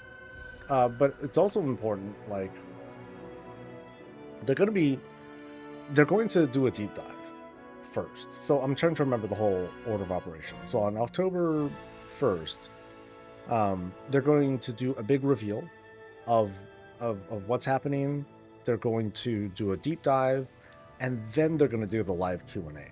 So whatever they talk about in the deep dive probably won't be talked about on the Q&A, because those will be asked and answered, or at least they might, Randy might purposely cherry pick a few of those just so that they can get the devs to reiterate like a little bit more. Yeah. So just trying to get an idea of what people are asking, because I'm sure like what they're going to reveal in the deep dive, I'm sure they already recorded the damn thing. So will we see any future old zones being revamped in the modern style? It would be a massive project, but I think there's going to be a ton of potential for using old zones of Azeroth for future content. I like to see Stormwind and Elwynn Forest get a makeover in the far future. I like to see that too. Like, so here's the concern that I have. So think about it like this. So Silvermoon, Quel'Thalas, Silvermoon, all that stuff, all that is located to the north. So here it is. So this particular area, they can make this thing huge as fuck, and it's not going to affect anything else, right? It could be like this big. It could be this big, right? And it's not going to affect the rest of the world. But what happens when people are like, yo, they need to like redo, all of Duskwood? I'm just making shit up. What if they do, they need to do a revamp of that? If they did a revamp of Duskwood and they made it like bigger, that's going to like push all these other zones, and it's going to force those to be bigger as well. So depending on what zones they have to do, they also have to do like the attached zones, especially if it's inland. So like that would be like a really big revamp, as opposed to, this happens to work out because it's all the way up here. And yeah, now we're already going to, it's already going to be kind of funny, because what's going to happen is that no matter how big the zone is here, this landmass, this border here probably won't change. It probably won't change. There might be, they might have a shape like this, where it's like this, and then it goes all the way even down here, so that way it covers this part. But I doubt it, because I think there are areas here where the shore is used for like the Death Knight campaigns and stuff like that. But this border here, it probably won't change, because unless the Plaguelands is also being revamped, that's not going to. I'm sorry. I keep talking about this. I mean this border here. So this border here is not going to get any bigger, because yeah, Plaguelands is right there and all that. And yeah, that's right. Yeah, like the shore here. Okay, so maybe it can. So maybe it can like go all the way down here, because yeah, there's like nothing here. Otherwise, like the east of the Ghostlands, I don't think there's any like. There are no actual locations there, so they can retcon and be like, no, there's land here. Why not? Oh, but yeah, that's one of those things that come up for me. Like whenever they talk about old world revamps and stuff, is that they'd have to do like huge chunks of the world to make it fit. Not to say that they can't or they shouldn't do it, but that's the kind of scope ahead of the team with something like that. And with the far off presumption that the next couple of that post World Soul Saga, we might be going west. We might be going far west to the Arathi Empire, and there isn't room for like a big revamp, because the story isn't going there. And I don't think it's responsible for Blizzard to do like big zone revamps or world revamps, but add nothing else to it, because we're not even going to go there. We're going to be going somewhere else. Yeah. But we'll see. Shit. We might be surprised. There are two zones that aren't even used to the lower southwest. Yeah. So like this isn't used for anything. Yeah. It'll be interesting. Yeah, and then that too. Alright, anyway. I've always enjoyed the squabbling factions within Silvermoon's military, Blood Knights and Forest Riders and the like. Can you elaborate on which groups will comprise the Silvermoon Court in Midnight? We'll find out the day after. Yeah. I know they're curious, but there's some questions that will be immediately answered as soon as people get access to the alpha. Is it possible to add a functional bookshelf to player housing that can store and display? This has been asked so much. That'd be very cool, though. Any plans to make some light improvements to old concepts to make farming a bit easier, such as making Warfront soloable? Warfront soloable, cool. Increased anima drops, I don't know. Like, maybe it's not fine, but yeah. With the introduction of new Void spec, why don't you allow Demon Hunters to use stabs and polearms too? Just to bloat the inventory. Just because. It's in the lore that we've seen a lot of the Soul Eater even from the Demon Hunter introduction quests. Inspired by this, I've also made a question in the fan art project that can introduce some stuff. What else is he asking? Can we let go of the Warglaive weapon class and make them all one-handed so that every other class who can use one-handed agility weapons can have more chance for those too? I mean, it is going to be a caster class, right? So, likewise, the same can be done for druids. Just like how we'll remember the Pharaoh's dual-wielded dagger look and wait. The same can be done for druids, just like how we will remember the Pharaoh's dual-wielded dagger look. I don't get it.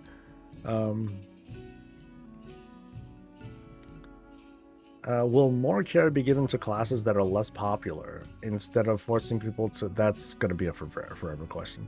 Can we look forward to any? Oh, actually, was there another question? No. Can we look forward to any improvements or additions with guild functions, please? Any thoughts to adding new specs to? I would love to see like a big general question that just talks about like the social aspect of WoW. You know, like there's been. I'm gonna posit that there's been a lot of attention given to the pug world. Like, hey, let's do things with the pre-made group tool. Let's think of ways to improve stuff. Let's come up with like a gear score, or, IO score kind of thing. But I'd like to see improved social tools that are given additional support rather than just, hey, here's this community system, and then they just leave it alone. Like they just let that thing languish. I feel bad because I was a big champion of that.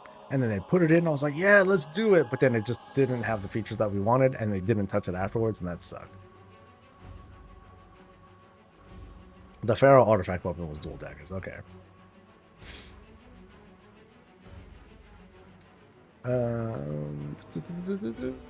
Okay.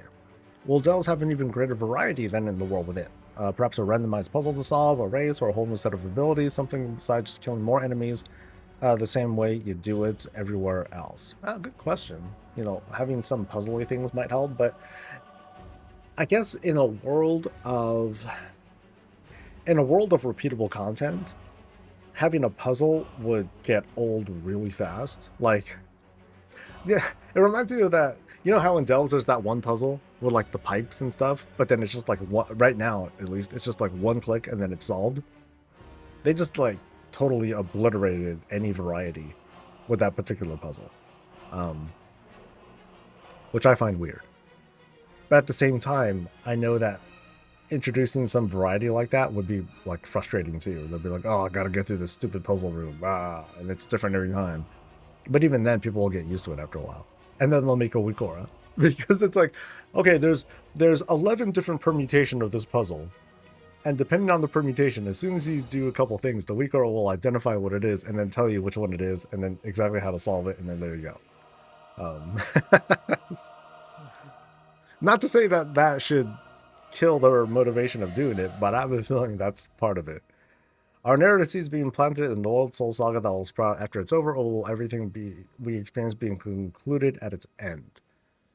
Oh, they're not going to spoil that and give an answer to that, but all the Arathi stuff I feel is like a big seed planting thing. Can we bring in a 35 or 40-man raid mode for EBGs? Epic Battlegrounds. For pre-made raids to fight other pre-made raids that include honor? No, of course they won't. No, people will will be like, no, they don't want to fight other pre-mades. Yeah, they don't want to fight other pre-mades. They want to fucking steamroll, dude.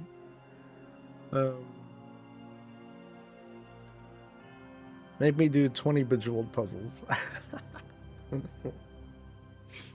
That was not the great place for a puzzle, since that was all about killing things to get to the end. I mean, I'm totally cool with like how they do like world quests and stuff, and how they have the random puzzles. I think that's fun.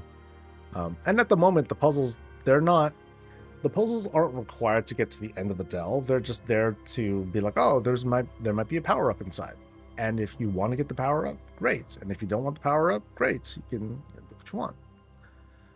Since Devour Demon Hunters diverged from the traditional fell aesthetic of Demon Hunters, can we expect some void customizations for Demon Hunters like blue tattoos or cosmic void blue eye? I think that's already going to be a thing, to a certain extent.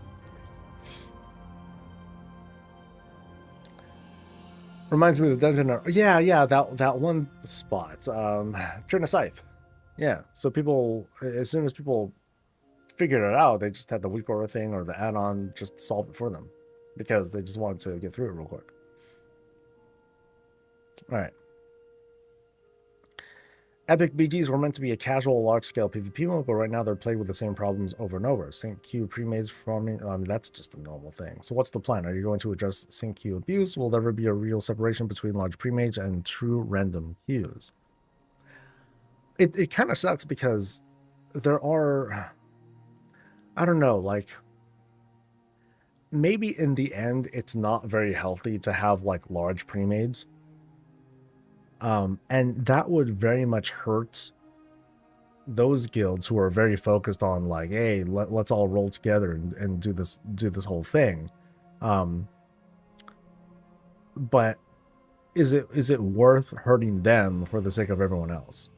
Because at the moment we do see that sort of abuse happening. And I guess the moderation there just needs to be better as well. I think that should come first, rather than making like some big change that could affect players negatively. In Dragonflight, the WoW dev team committed to allowing more race class combos, and I'm guessing they just want more. So I do want more.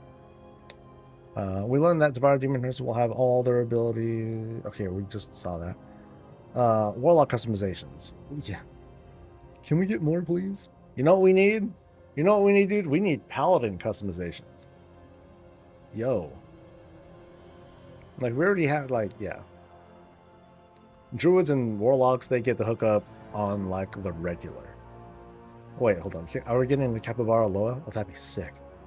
That'd be so sick. Just the most chill Loa of them all. The Loa of chill. No. The Loa of vibes. There we go. The Loa of vibes. Our plans for additional glyph. Okay, more glyphs. Do we have any plans to change PvP rating system? Because outdated, unbalanced, and discourages many players. Some don't even participate anymore because the rewards simply too difficult or even impossible to obtain. At least they're at least from what I hear, they're really hard to get later in the season. If you start early, then you might have better luck. Are there any plans to expand PvP capstone rewards for different brackets? I think we've seen that one being asked, because I think it was RBGs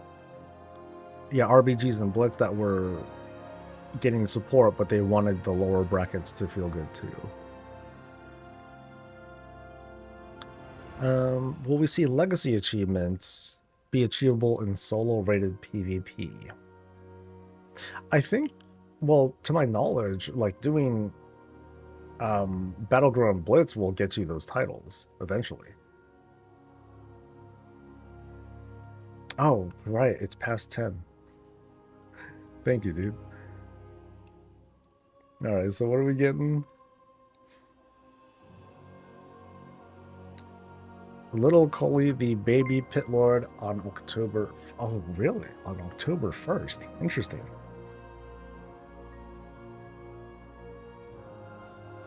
Wait, October. Okay, that's good. Okay, that's Wednesday. It's so weird. I'm used to stuff happening on Tuesdays, but no, this is gonna happen Wednesday. Okay, so, and it starts at 9. So basically, they're timing this right for the thing, the midnight thing. So yeah, we're gonna be on, we're gonna be live, we're gonna be doing stuff.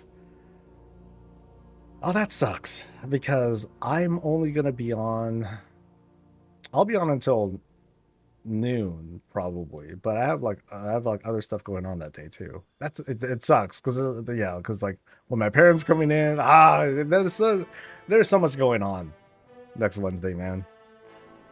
But yes, baby pit lord, cool. You know, this has a how to train your dragon vibe. It totally has those eyes. Where is this thing? What's the name called? I forgot the name of the thing. How to train your dragon.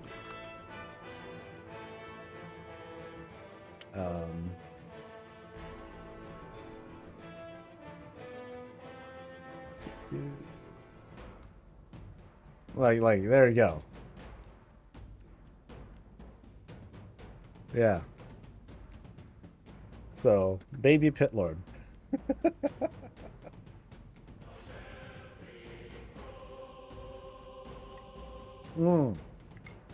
Toothless, there we go. But then not toothless at all. Yeah. Because he's got teeth coming out of the cheekbones and everything. So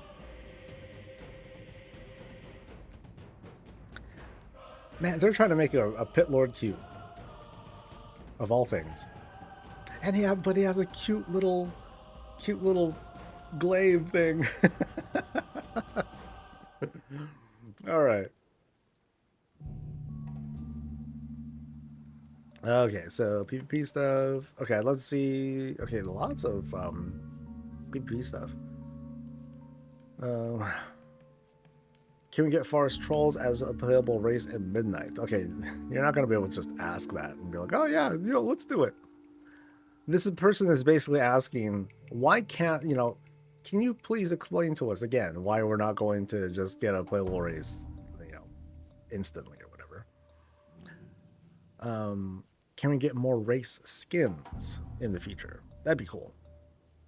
So what are they suggesting? So like red skin for orcs, dragon maw orc skin, that'd be cool too. Not too many though. And I think they are going to have beard customization. What are the plans to improve the epic VG experience? Are there plans to give other classes a 4th spec?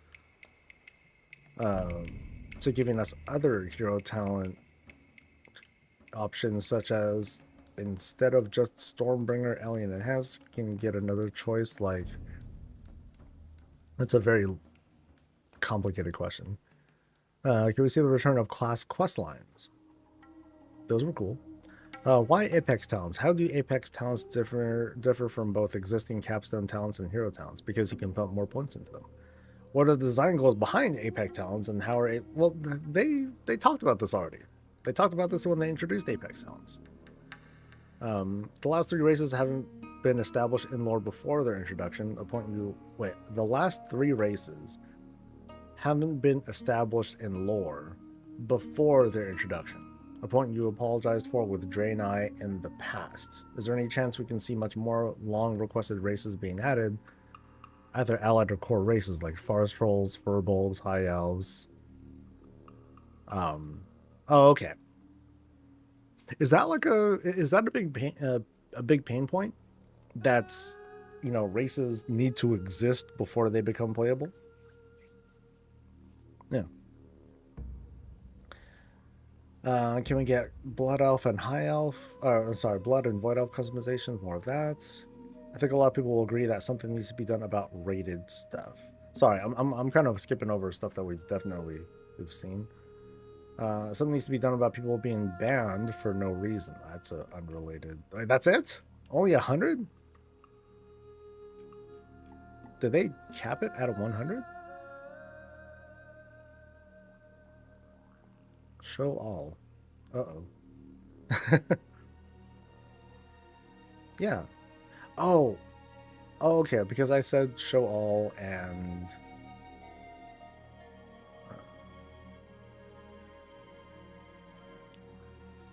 Oh, can I say, like, top voted?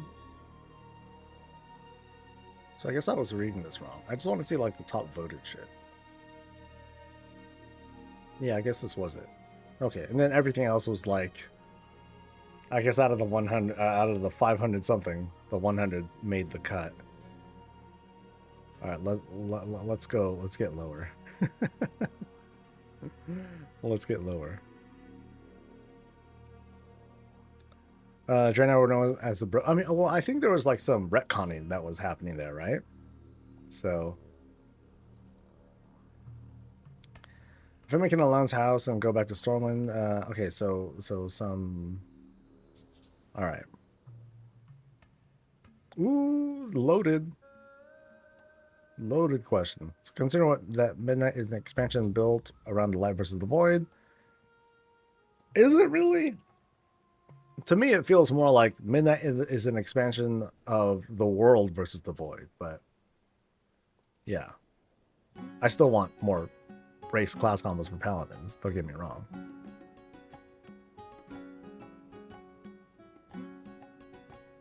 Not fully expanding and retconning into two different things. No, I'm just pointing out like what happened back then, so. Because that was kind of confusing when they ultimately did that. All right. So like I said, we're pretty much picking back up where we left off last time with the Brewfest stuff. I'm getting there though.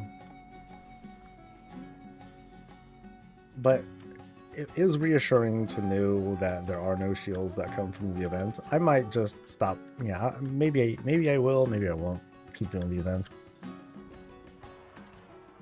There's going to be a lot of other stuff going on next week that'll suck up my bandwidth.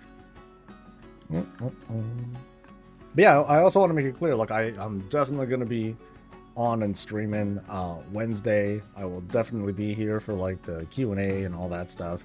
And then I'll have it, but then I'm probably not going to do like a long stream, which I typically like doing. So kind of sucks.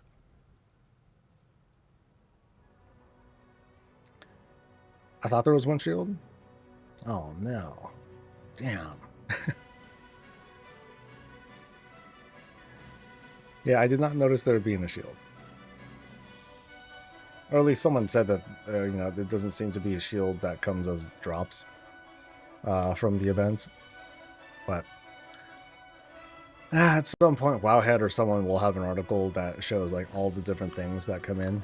Or, you know, I can probably just look at the Wowhead database right now and see if there is like a Brewfest or a Dark Iron looking shield, and if there is, then that would be it. That would be the thing to look for. Oh, it's from, oh, so it's just last year's? Okay, yeah, then that one I already have. So I have the shield, but I don't have the back. That's just like the thing on your back. So I do need to pick that up. And it's expensive. I think that one goes for like 200. That's a drop, I don't know? Okay. Cool.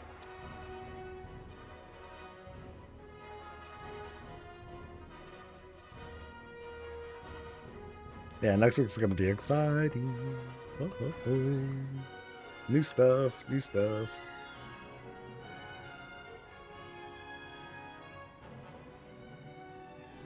All the things shows it. I mean, all the things that they need to update, just like everything else, though. You know, so it might be out of date. I'm just wondering if people happen to like have seen. Oh, dude, yeah, there was a shield. Oh my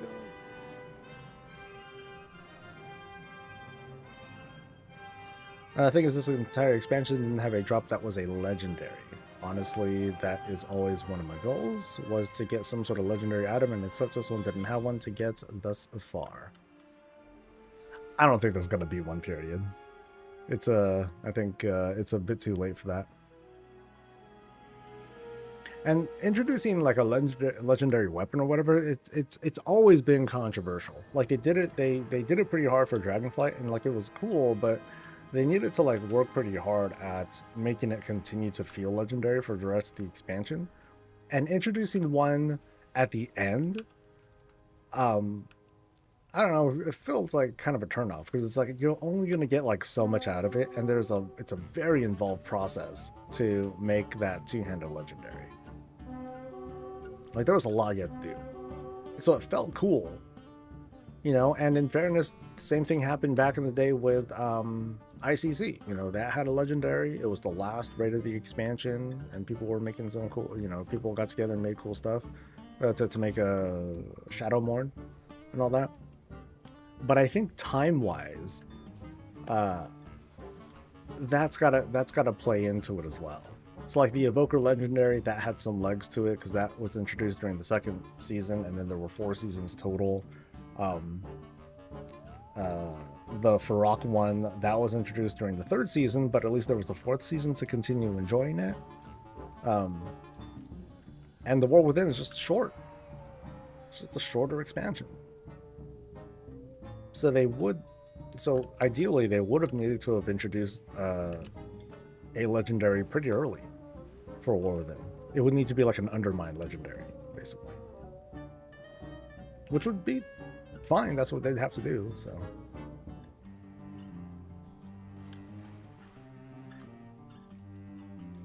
Alright, and that's all of those. We are going... Actually, I don't need to go anywhere. I just need to pop open the War Bank thing.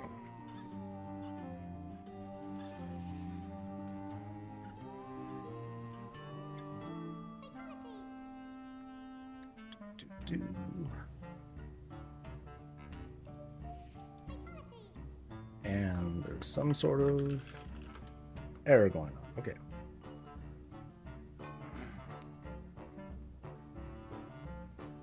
Coming from the tank that got it.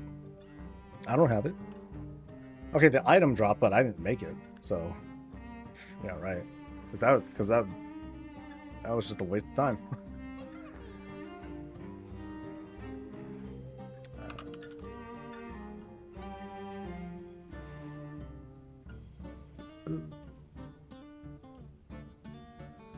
Okay, did I put it in?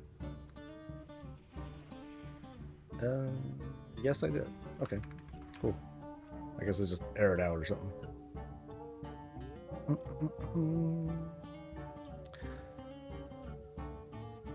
So, let's see, who I'll do next.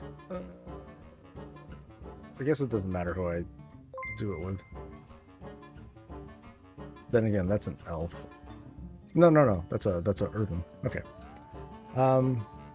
They keep introducing weak legendary weapons. It feels so shit. The one you want it because it's a legendary, but when you spend all that material and effort, it turns out shit. Yeah, it kind of sucks. I mean, there's been a pretty fine line to walk when it comes to legendaries. It's like, it's either so powerful that everyone's got to have it, and then you feel really shitty not having it, because then you feel like, oh, it's required to make my class feel viable to like get in groups and blah blah blah, or it's underpowered. So there's a, yeah, it's a super fine line.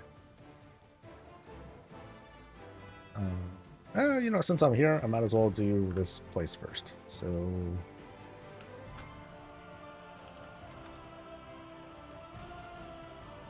might as well.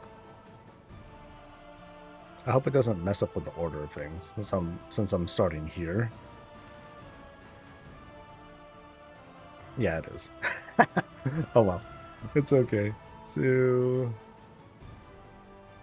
boop. The Kulk is kind of legendary in itself. I don't know. It doesn't, to me, it doesn't feel that legendary. It doesn't feel that epic. Like, everyone was done at the same time, and it took no real extra effort on our part to maxing it out. It feels good. You know, it's powerful, but because it's such a gimme, as you know, like the content is balanced around it for sure, because everyone's expected to have it within, like, you know, a little over a month. Everyone's going to max it out just by playing the game. So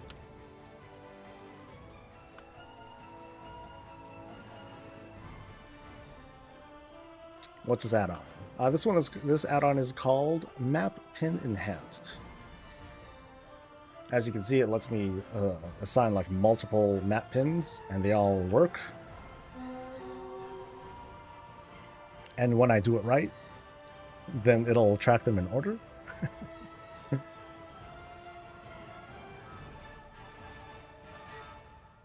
Cloak's an artifact, not a legendary. Oh, got you there too. Yeah. But I think the vibe. I think they're trying to make the case that, you know, it's got that awesome vibe to it.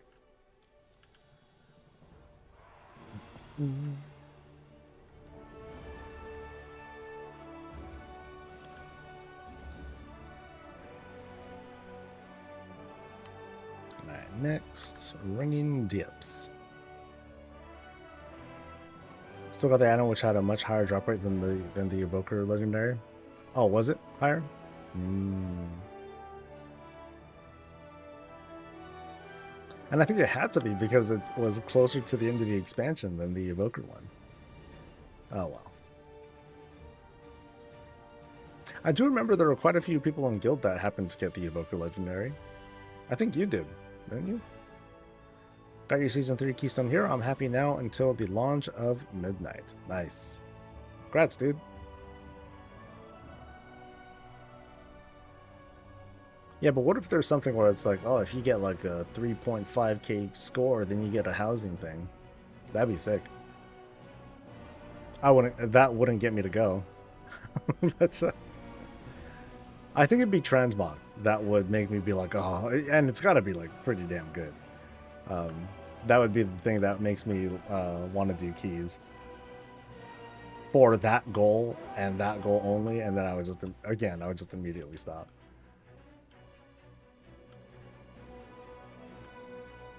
Did they go away from legendaries as expansion because of the RNG and belt bar power and the artifact cloak? It could be that, because there's lots of little gimmicky things that we've got,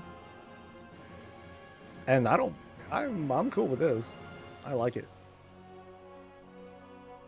especially because these are like flexible things that are for everyone.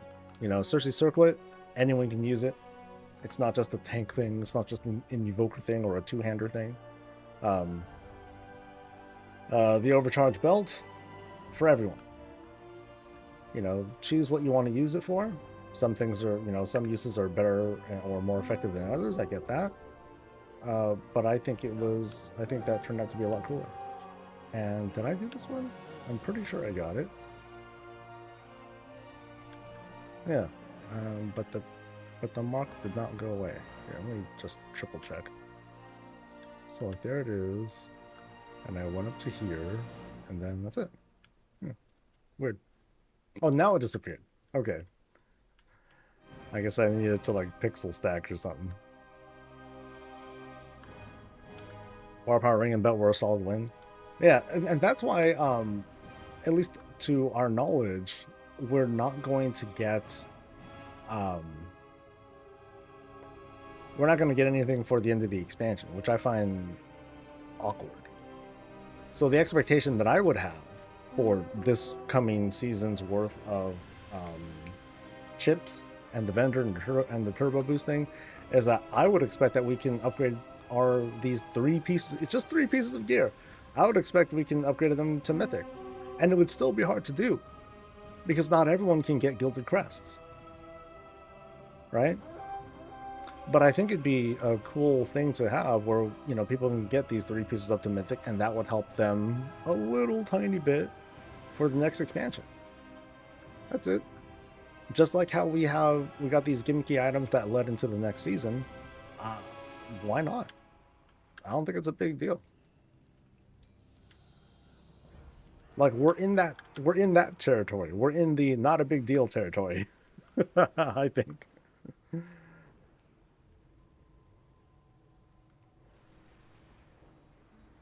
Imagine if the reward was a Zalzal's Shrine, where you can go and worship her feet in your home. Oh, that'd be a big pass from me then.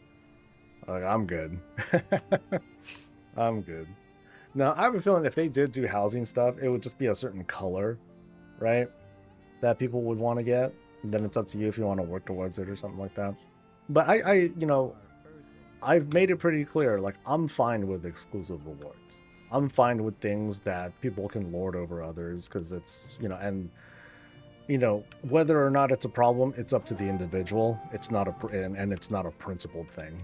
But people very strongly make that argument. So I hear him there. I just don't agree with it. I look at the ring and belt as more of a head start item rather than a borrowed power item. I like having a piece of gear with fun trinket things that lead into the new season, but it's replaceable at higher item level content if you want it. Yeah, so using the chip gear as an example, typically people aren't going to replace their mythic gear from the previous expansion until they have like a heroic piece of gear or something like that, because the stats are just that much better. But it depends on the item too. Like if it's a trinket, then then it's got some special shit to it. But then that's it. You know, eventually they'll replace it. And so I don't think there's a good logical reason that they can give. If they just say, "Oh, we don't want him," then okay, fine, jackass. But I don't think there's a good logical reason that they would have to not allow something like this. I guess the closest thing would be like, oh, we need to code that in, and we don't have the time for it, which would be pretty shit, but that would be it.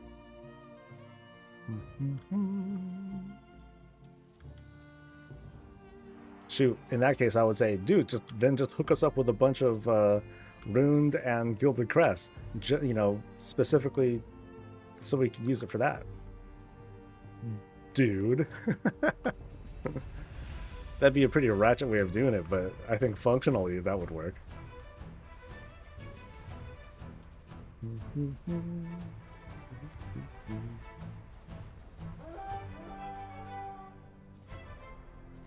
Pretty sure I outgeared you after Raid Tuesday. Did you? Because remember, I gear down. 658 ring.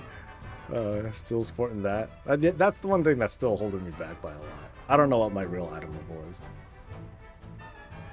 But it's just a number. Actually, if we want to drive the point home, I survived the raid. Or I survived Saldahar.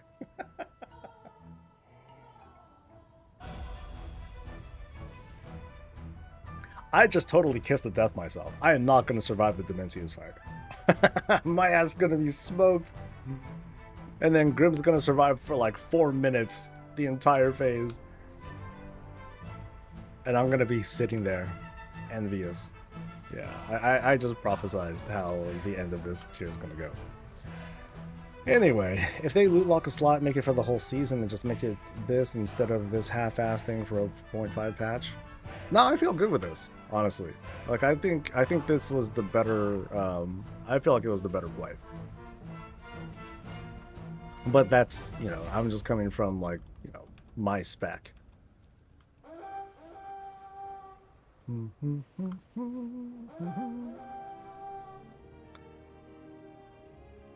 But yeah, slot locking, that's, yeah, what's the problem with slot locking stuff? Do it all the time. Some people slot lock stuff like before the season starts because they already have their gear planned out. So they already know what they're going to get. They're not going to replace the thing until they replace it with like that certain thing that they want. So it's like a personal thing, I feel like.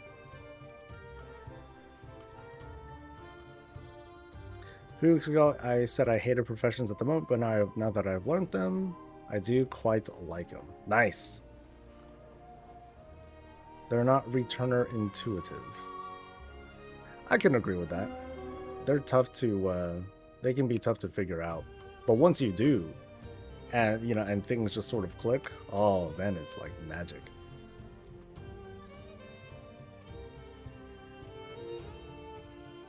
You know, I don't make the gold that I used to, but I definitely make WoW token gold by just doing concentration procs and selling that stuff as I go.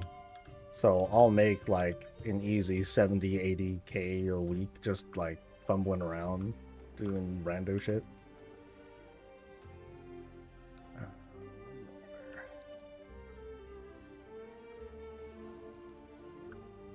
Whoop.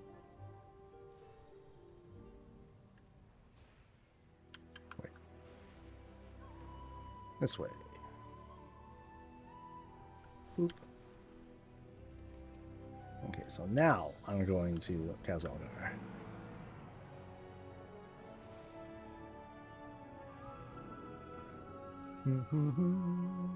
I checked your gear at level after each boss. You didn't get higher than 706. I was at 704. I maxed my gear to get the tuned achievement. Also, the DVM told me to taunt when I got up following several misses of the balls, which is the reason I died, was that you got double damage.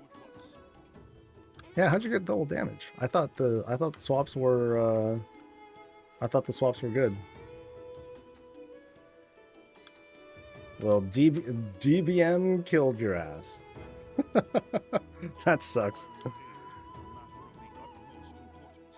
See, I looked out because I didn't even, I felt bad. At first I was like, fuck, if we die because I didn't have my cheat death trinket on, I'll feel really bad. But I got lucky. It did not die.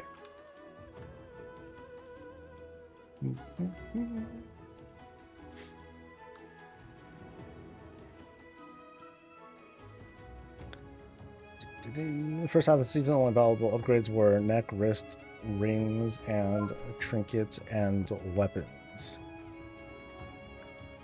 And tier, right? You know, all the other stuff. I mean, you're basically saying everything but the belt. So, yeah.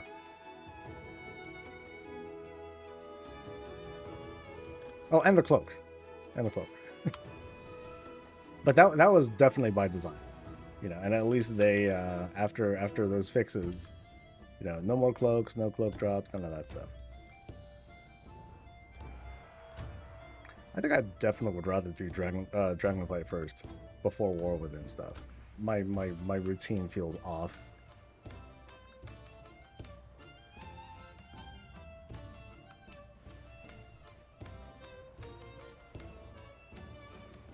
Tiers are locked.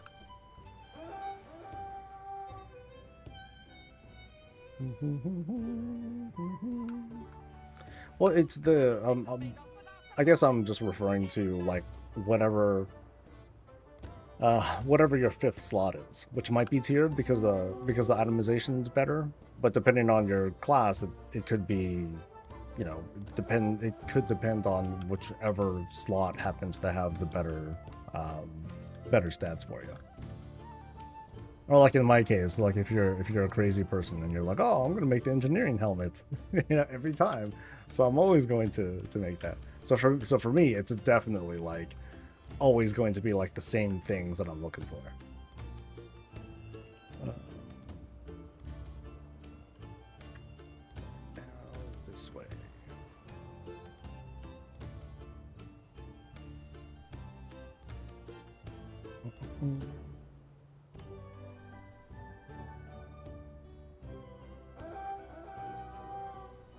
I maxed my gear to get the ruined achievement. Oh, so did I. Yeah. I mean, I'm not geared for it, but now I can at least get access to unlocking those transmog appearances. Which is funny, because that's the reason why I do it. But woohoo! Mythic recolors! I'll probably do some upgrades today, though. I think I have the room for it, because I just traded in some of the runes for Gilded. So I'll up my item level like just a smidge. Like a 0.26 points or something like that. Oh, but yeah, I'm gonna have to like do some shopping. I want to make another round of Vantis runes. I want to have pots ready. Dreamheart should have flasks ready, so we'll be properly dressed for tonight, and we'll see if we can get Dementius down in one night.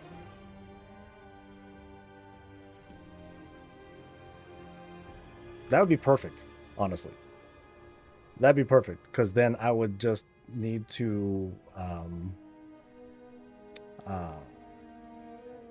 do achievements on Tuesday and otherwise relax before everything just gets ass nasty starting on Wednesday. Are we gonna? Yeah. We're gonna do work on Heroic Dementius tonight. And we did get a few pulls of the first phase to get an idea of like, oh, okay, there's the extra poop and the bigger knockback and all that stuff. So I'll need to take a second look at like the footage to understand like what's going on and what the placement should be. So I think I have a good idea. It's just the question of, okay, I gotta communicate it to people and see how that works out. We only have what's dim bag?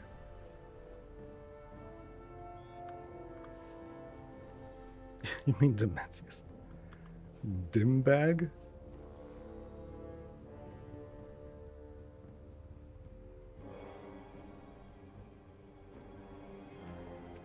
Looking forward to seeing all the alpha. Dude, join us.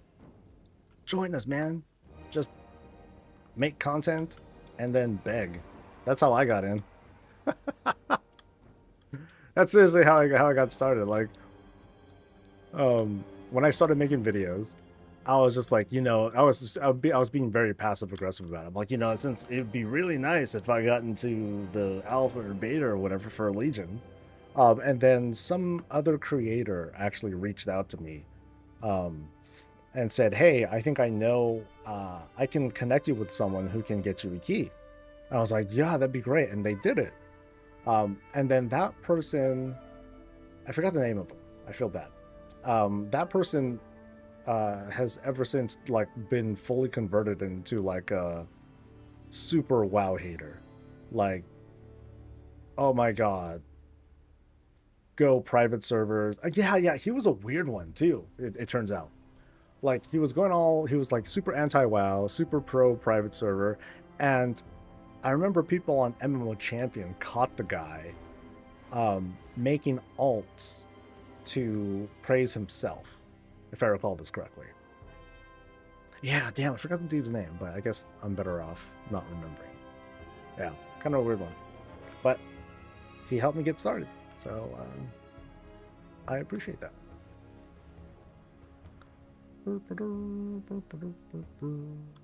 Next spot. Did me dropping the markers help? For Dimensius? I don't know. I actually did not pay too much attention to it. It was very late, and I just wanted to get pulls in to get some understanding. Oh, that guy? Yeah, I'm not... Yeah. If you know the name, then great. I don't remember.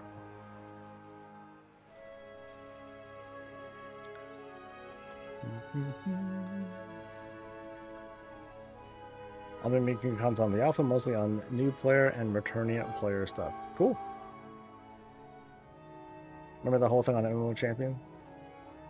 Was it a big thing?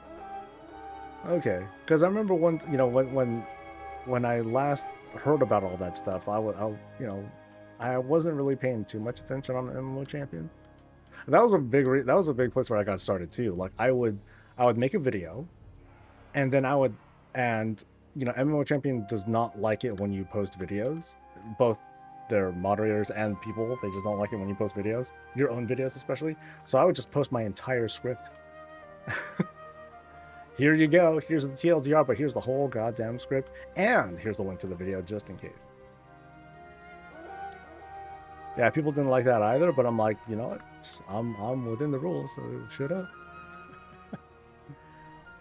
Oh, position in an event. It seemed random, which feels unfortunate. So, I think if we just get the team to be consistent on like killing one and then the other, then that'll reduce the incoming damage. I think that's the most important thing.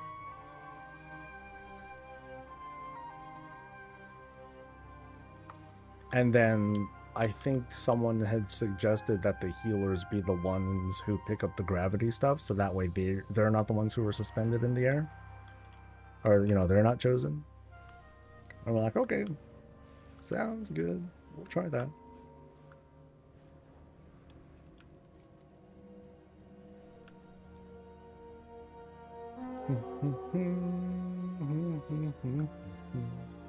But the actual ads themselves, no, they're not in the same place. It's the circle thing. right? The gravity circle thing. That's always in the same place, isn't it? Okay, why is that one not?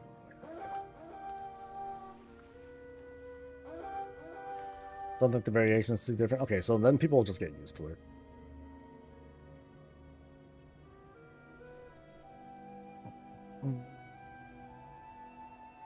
So I think I'm going to want to tell the team, go for the mark that is farther away from the void zone thing first. And then move into the closer one. But I didn't notice if the closer one is so close that people can attack it from melee while still standing in the void zone. I'll have to look at the footage for that.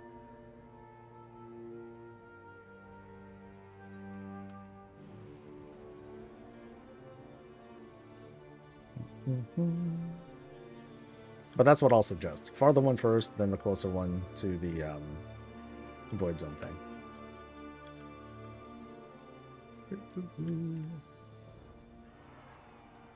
Melee may have problems hitting it? Okay, that's fine. I just want consistent damage going out to each of the things. Because I think they, well, I'll just look. If they do like a pulsing whatever thing.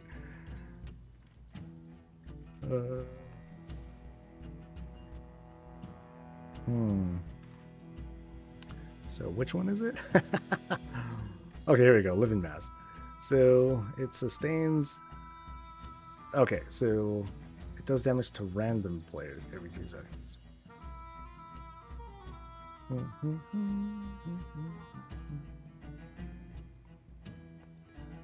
So yeah, this would be the reason. Oh, actually, heroic.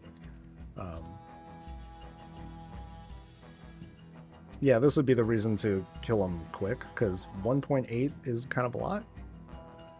That's pretty painful. And it's random, so that could throw people off. Now I wonder what's the range on this too, because there's 4 of them total.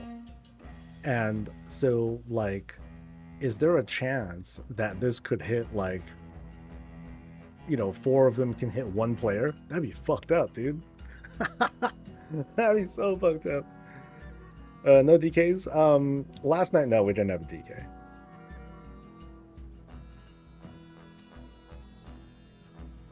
That's 1/10 your health? 1/10 your health? 8 million? You don't have that much health. Yeah. No, we didn't get eaten. We at least kissed, right? Yeah, we kissed, right? So, we didn't die to that yet. Or at least my side didn't die to that yet. But we will. That's a promise. We're like we're not gonna have enough people or something like that. Or like the person who has the gravity thing will die. I anticipate all sorts of fuck ups tonight. So it'll be fun. It'll be fun. Yeah, I'm talking about 4 times. So might have a chance of that. We'll see. He just kind of like disappeared, so I don't know if he had problems or yeah, and it was just an AFK thing. So hopefully he is okay.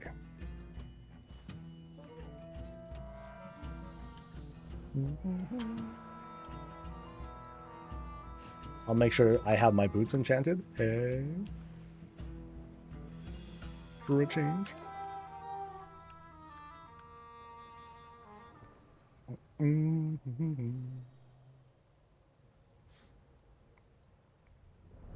Do we need everyone to soak? I don't know. How does that soak work anyway? Other than we have to do it. So, what is the thing? So not that one. Not that one. Not that one.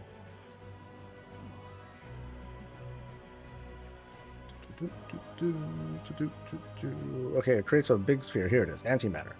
Spheres of antimatter form at the location of shattered space and remain stable for 10 segundos. Then they trigger an annihilation reaction that inflicts a lot of damage to everyone. Every 0.5 seconds, it reacts with players who are inside and inflicts damage to them, but it reduces damage. Yeah, I think we want everyone to be in there. 50 million's a lot. Right?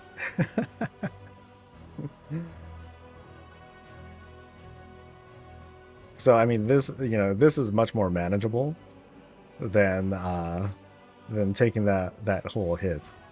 And and I don't want to math this out. That's confusing for me. I'm just going to tell people, no, it's up, get in as soon as you can.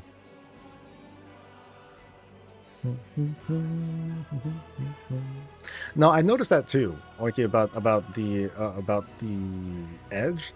So if that platform is a banana, and bananas are delicious, it felt like I wanted to, as soon as the knockback happens,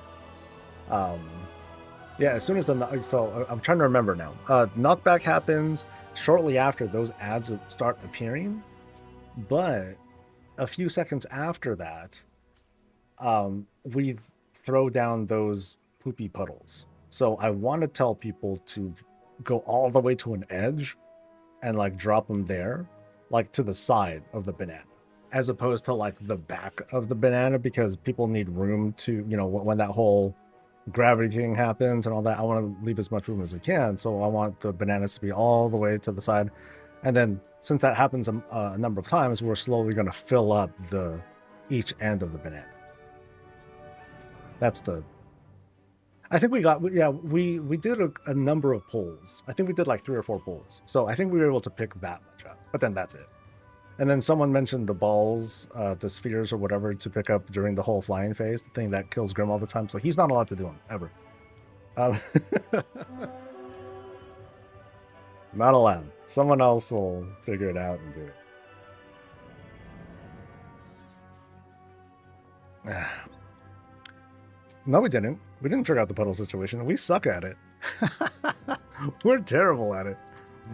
I was like, all right, guys, bring it over to the side. And then they were just like, it was just polka dots. It was a polka dot banana. It did not work out. And I messed up too. Because I was like, okay, I need to book it a lot faster than that. Because I'm like in the middle of the room. So that way people have a good relative position, knowing where the tank is, knowing where how the knockback is going to work, so they can position themselves properly. But I didn't book it fast enough to like lay down the poop properly, so that was my bad. All right, 220, right? Oh, 190. I'm missing some stuff. No, I got these though. So yeah, what did I miss? No, I think, yeah, I'm missing some. Shit. And I'll never know which ones they are. Yep, I'm never going to do this order again. I am going to... Oh, what's this? It's gone. Oh, well. May it be a mystery forever.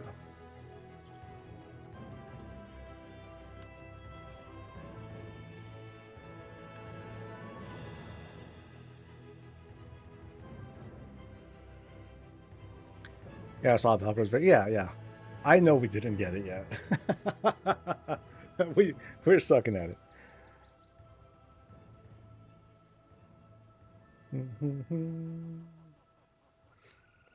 They can tick twice on the edge and just one-shot people instantly. I don't quite get what you're talking about, but I'm sure we'll find out for ourselves. Once we get an idea of that.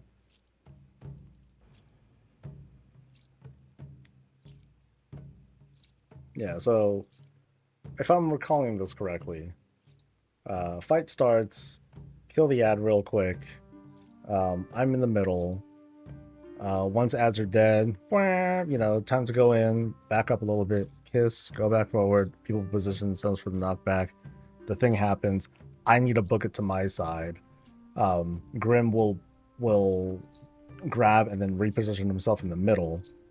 So that way the knockback always has that consistent location. I remember it was like Fessie's, like he kept falling off. I think he was just trying to measure like how the knockback, what's ideal for him for the knockback, and he just hasn't figured that out yet. But I'll get a follow up from him and be like, so where do you guys need to be, or where's the best spot to go? So, all right. So I'm going to Dornagle first. Not Dornagle. I'm going to Veldraken first. I use the candy buckets add-on instead of just handles, as this has unique markers for the bucket. Oh no, that helps. Yeah. I don't know what threw me off here though. Because 190 does not feel right. I feel like I should have had more. Oh well. Let's go.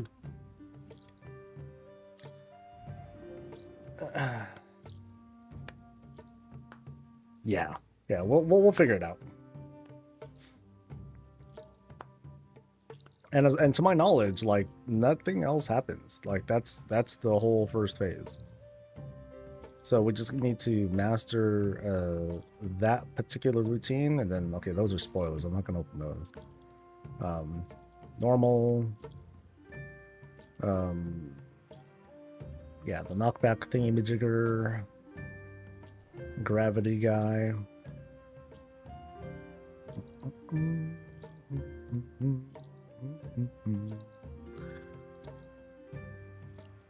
So it's going to be the timing that we need to figure out. That's it.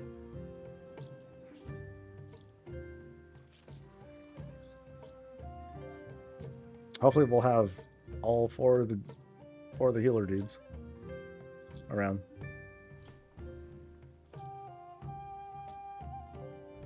Yeah.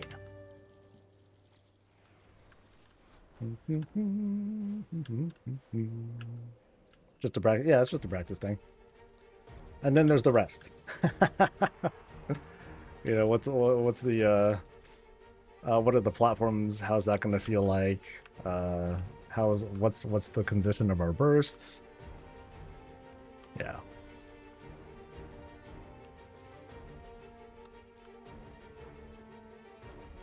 I don't think we're gonna be. I don't think we're in a position where I want to lust at the start just so I can see the rest of the fight. I think we know enough of what's going on that I'm gonna want to hold lust, and we just need to practice and master the fight.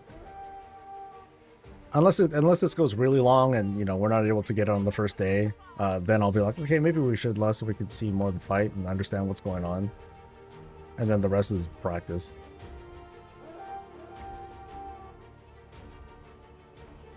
I'm pretty sure we're gonna need to do the orbs, so someone will figure it out. Just not Grim. I'm only half joking too. Grim can do it, but it's like, his experimentations in the past, I'm like, I don't know, dude. Like, that doesn't seem like a good thing. But people have pointed out like where they have seen the orbs, like some of them behind rocks and other places. So.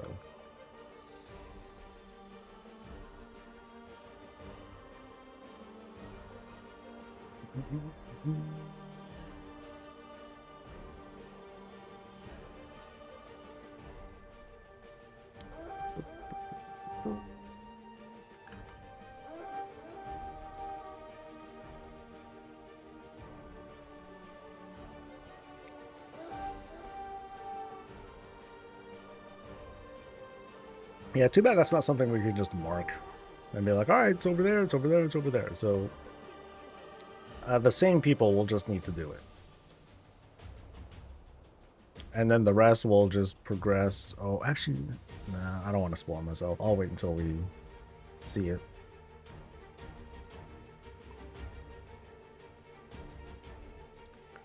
Actually, I can spoil myself by just looking at the normal version. Haha!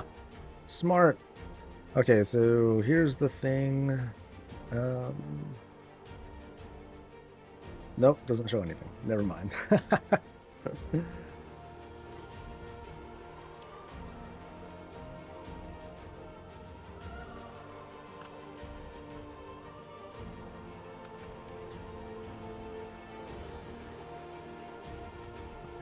next. Only learning now that the Dark Iron stuff from Brewfest is BOP, so they, or is BOE, you mean? Yeah. I think I got a bow. I'm like, oh, let me just try to sell it. I don't think it's sold, but I think I put it up for like 200 grand or something like that. The one under the platform we land is the easy one. As long as we can come back fast enough, but I guess it would be kind of preferable if it was a tanker healer that picks it up, but I don't feel like doing it, so yeah.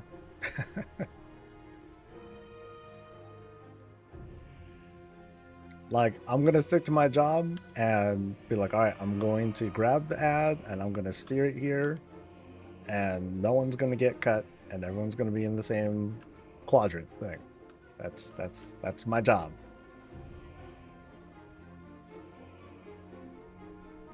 You call that one? Okay. If you die, I won't be pleased. That's the last thing I want, dude. Like, all right, we're being this fight's holding us back because apparently no one can figure out the whole ball thing.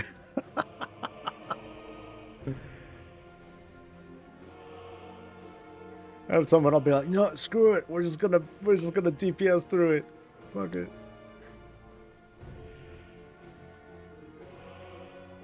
That'd be sad. That'd be a sad state.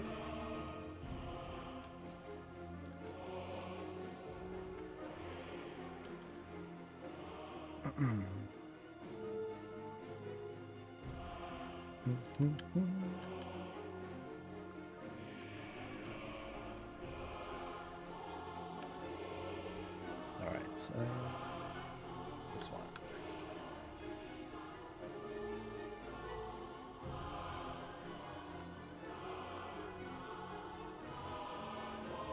Yeah, it's gonna be fun figuring out like the timing of cooldowns to see like, okay, here's the good time to use them for those ads, but also want to save lust and other cooldowns if possible for the big burn. So yay. After doing Saldahar a second time, still probably my favorite fight so far.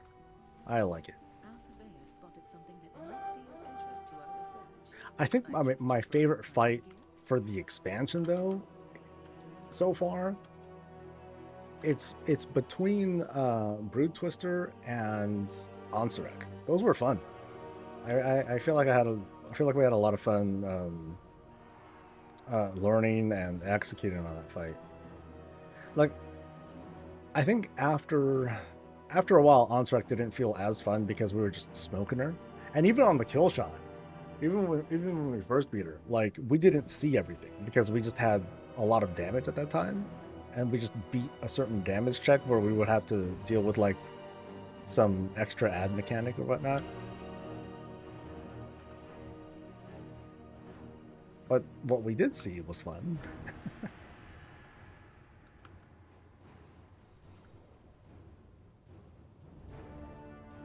Yeah, you struggled on Ansurek pretty hard.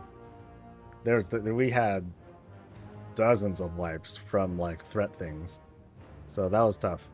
But once you got it, then you got it.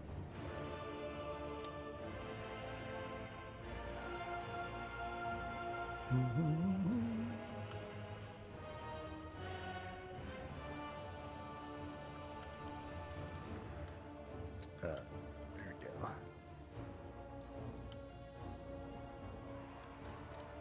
You like Princess more than Ansurek? It was all right. She was fun too. I guess overall between the raids, I think I did. You know, if I just had to do like a hey in general, which raid did you like better? I think I did like Palace more than Undermine probably, but there were some fun fights in Undermine too.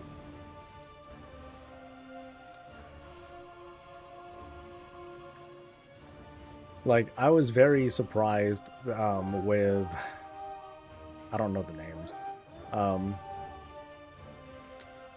shit. The one with the conveyor belts. That one turned out to be pretty cool, I think. Kind of frustrating, but also, you know, it was like normal didn't even feel like anything. I had, oh, did I miss one? Shit. I think I missed, oh yeah, I did miss one. Okay. Okay, so I think this is the one that I missed on my other character. Anyway. Yeah, that fight, I didn't even know what was going on in normal. And then all of a sudden, on heroic, I was like, okay, now it's a fight. Now it's an, yeah, lock and stock. It's like, okay, now we're actually doing things. And that felt like a cool dance to figure out. I felt kind of bad because I was like, all right, guys, just go here, just go here, just go here. And I'm telling people to go into like the tiniest spot. Go here or you're dead.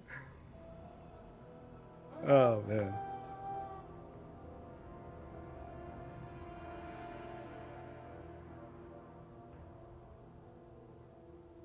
Muggsy was frustrating but fun.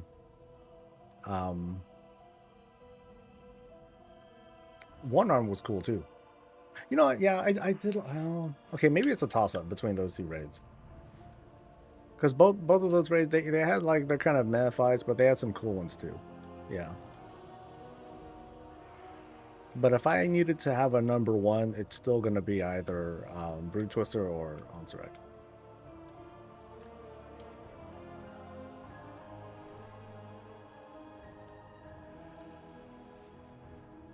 Palace Omega and then Undermine. I'm always very cagey when it comes to like those big comparisons, because it's like, oh, you know, there were some good fights here and this other one was like pretty shit and so on and so forth.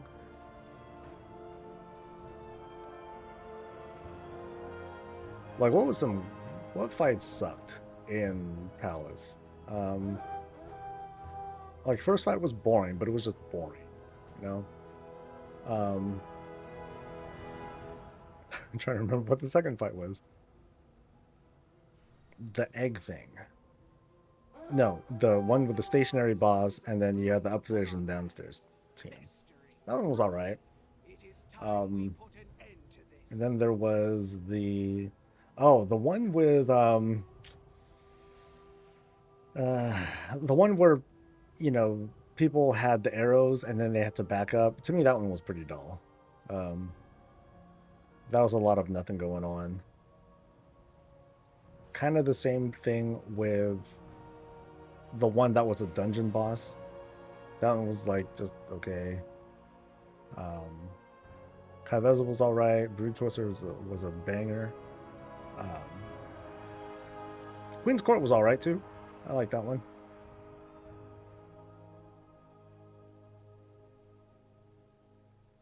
It was one of those moments where I felt like I got to shine because I just took a guess and I was right. I'm like, no, just have tanks do this. Swear, trust. Tanks will always do like one of those web things and will be awesome. Trust. And then the rest of y'all figure it out.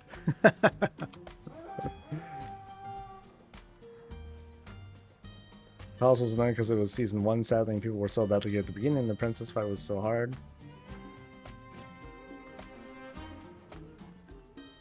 I mean, well, we only played at like heroic level, so can't really say anything about mythic and all that. But the first raid always has that certain fun to it because people are geared like shit. They have nothing to go with. There's nothing that they're riding on from the previous expansion that will work for them.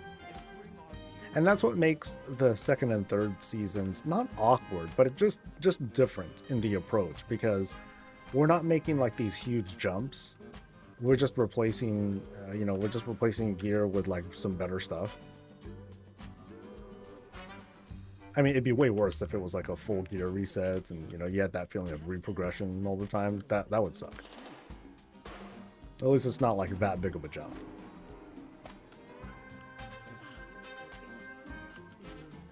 Oh,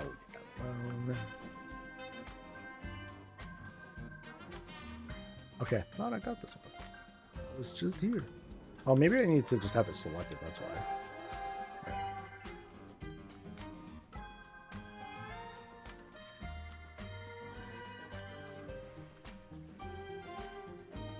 I like the square. Which one's the square? You go to only the normal palace. Yeah, but there's like I said, there's a certain fun in like, okay guys, it's been 2 weeks. Where you guys at? And then some people are like, I just got greens, buddy. You know, I'm still using some shit from last expansion. I'm like, all right, let's go. Let's do it.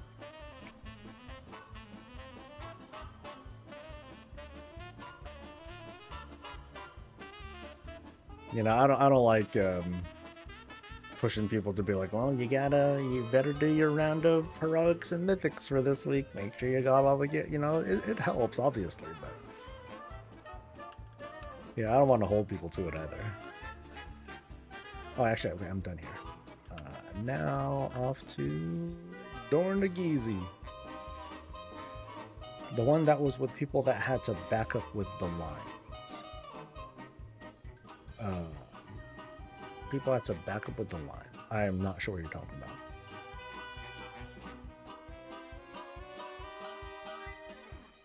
Are you talking about Queen's Court?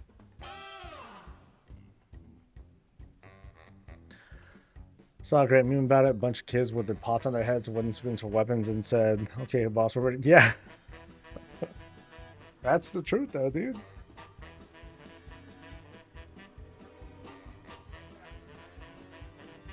Yeah, like ratchet ass, you know, hobble gear together. Like, yo, I got I used my spark on something, or I got like some PvP gear. Let's go. The boss charged 4 people and left void puddles. I still don't know what that one is. Love the crafting vid. Thank you, Esamir. I made many crafting videos though, and I hope to do better this next time. Like this time or next time around, I want to be like super clear on like, okay, what kind of crafter do you want to be? Do you want to craft for the auction house? Do you want to craft for, you know, work orders? And then of course, like, are there going to be changes with professions? Which is something that I didn't see a whole lot of questions about when we were going through everything. Not a whole lot about professions, which means everyone's happy. That's great. I dig it.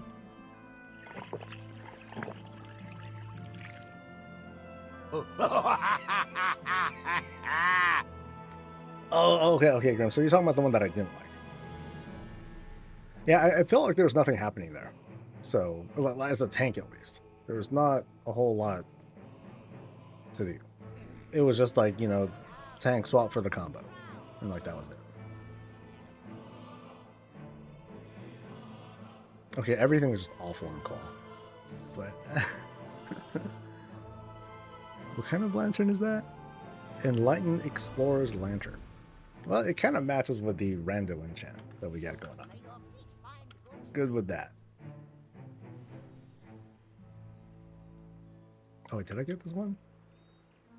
Pretty sure I did. Yeah, I got it. Okay. You like having to pop several defensives and taunt?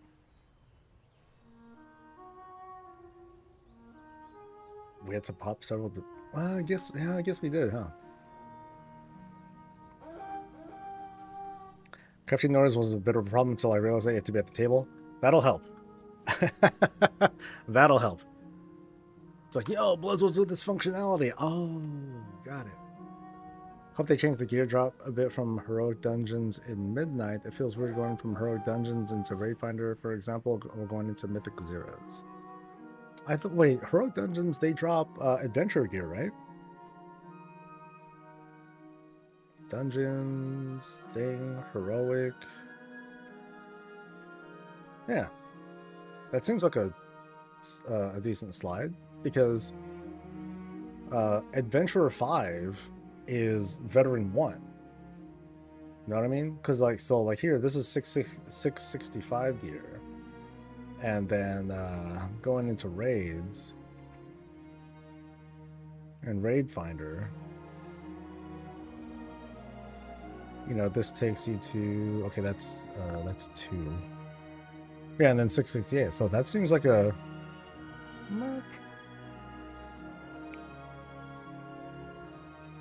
Yeah, they used to drop Explorer. I think. Yeah, so now it's more clear. We're like, I remember before dungeons didn't drop upgradable gear at all, and it looks like they still don't. Looks like it still doesn't. Okay, that sucks. But then, okay, that starts at 639. Yeah, that I feel like I kind of feel like normal should drop Explorer. Yeah. Oh well, bummer.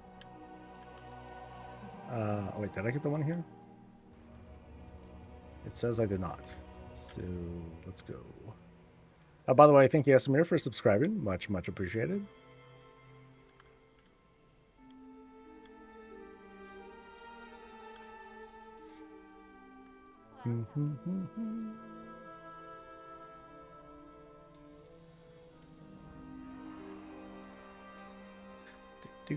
I think we've both been bad at the whole taunt swap stuff. Like, I'll forget stuff, you'll forget stuff. And sometimes, most of the time we can handle it, sometimes we don't. But that's just been like a whoops. It's been a whoops thing. Or like some of the weirdness where like I would taunt and then not even like the taunt debuff would still be on the enemy, and then you just rip it back somehow. And same would happen the other way around. It'd be very dissatisfying because then it would just lead to us dying. No one likes that.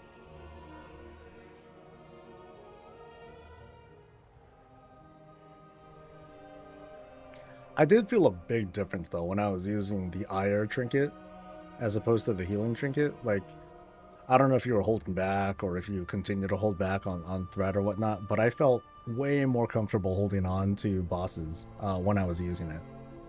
Because, I mean, the added damage and everything, that just, it helps. Because otherwise I'm kind of peeking at what I can possibly do.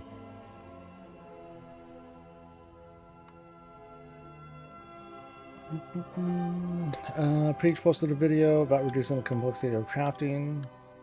Yeah, I think Taliesin had talked about that too when he was talking with someone, and this was with regards to the number of quality ranks on crafted gear.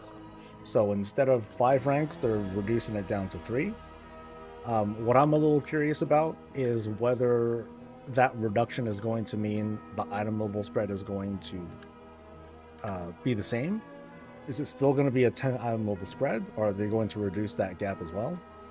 I don't think it'll make a difference. Player behavior is going to be like, well, I want to make a rank 5 no matter what anyway. So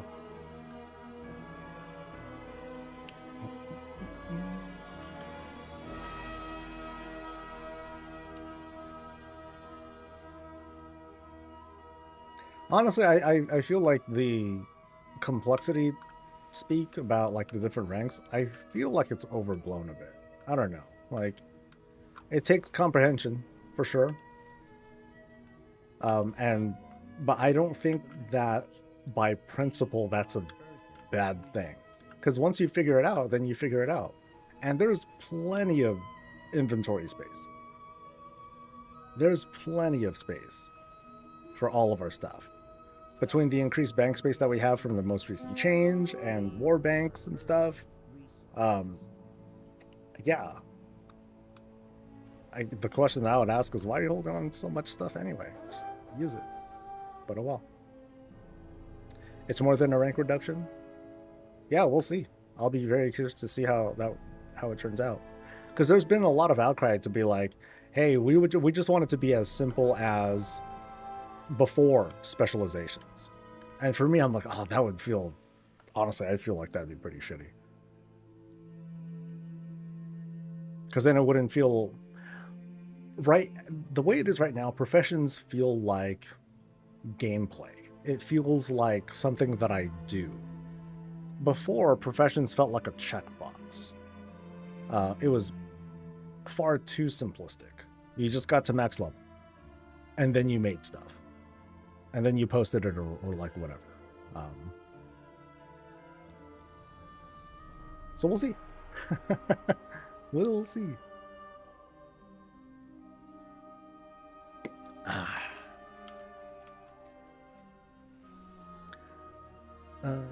blah, blah. Yeah, like folks have. What are some of the other critiques that I clap back on? Some folks will be like, "Oh well, they do such a bad job of telling we don't know what this is. We don't know what this is." And I'm like, "Okay, there's a button right here that you can press that goes, that at least helps a little bit and goes into like some of the details as to like, what's the point of these crafting details and things like that. And it'll show you what bar means and what the tools mean and all that stuff. And because some people will explicitly bring up these sorts of subjects, I'm like, they're right here. Just use the tooltips. And but I have been saying that the tooltips need to be better explained. It can be easy for people to be confused about what a specialization means, because like, okay, is this person an enchanter? No.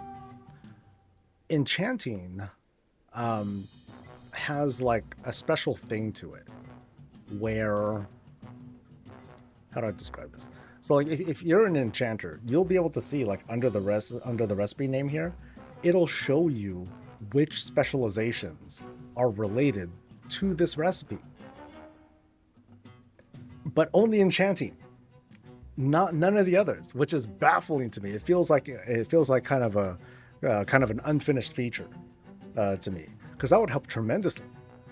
It'd be even cooler if it's like, okay, you see the things here, you click on it, and then it'll immediately point you to that specialization if you want to power it up.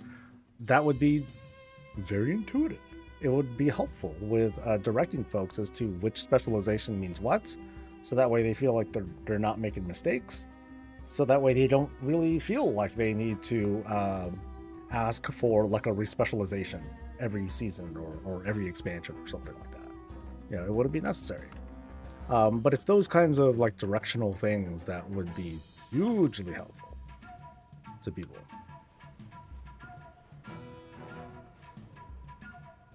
Yeah, Fruitbat, there is a respec option, so you can do it once, just once.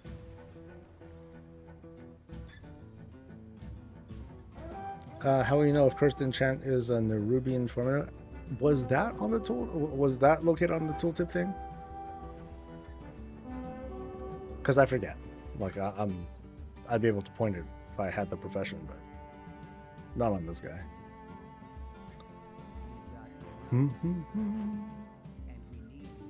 I'm hoping that's what they mean by simplified. As in, like they'll handhold you through like how the specialization is attached to a thing, but they still have it. I'd be like, all right, I'm cool with that. Gameplay's the same, but it just kind of helps people along. Cool with that. And no, about so there's a person standing next. So it's right outside of the Artisans Consortium building in Dornigal. I think there's a person that they have a flag that's just called respecialization or respec, something like that. Yeah, there's someone there that can help you out with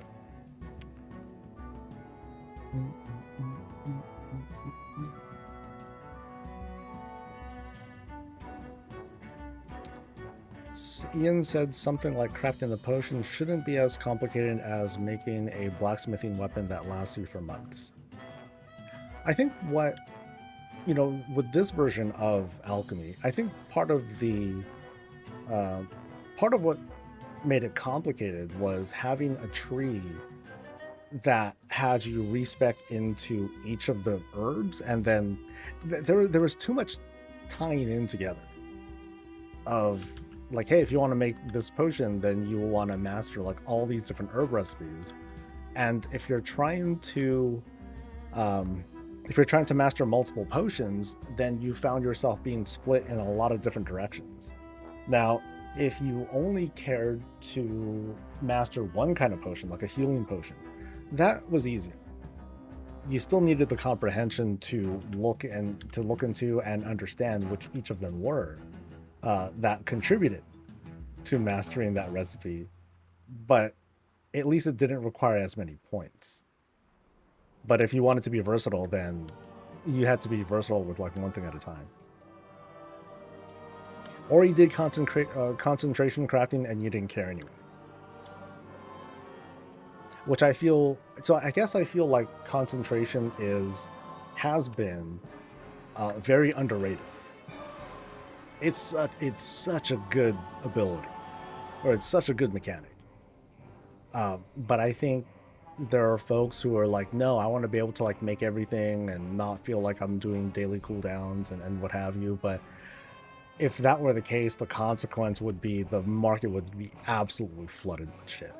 So like if I look at like the potions as they are now, healing, can I just say healing? I forgot what it's called.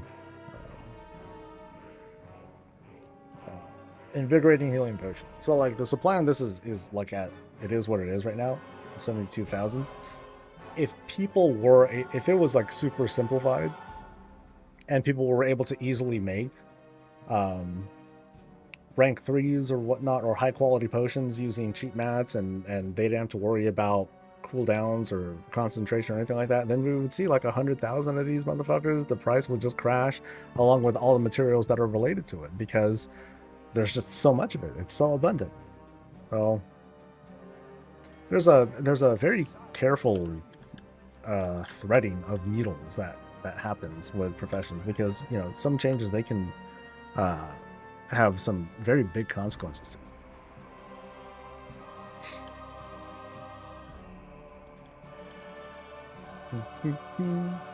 So yeah, I think particularly with alchemy, like that was a problem because there's so many, as opposed to like blacksmithing.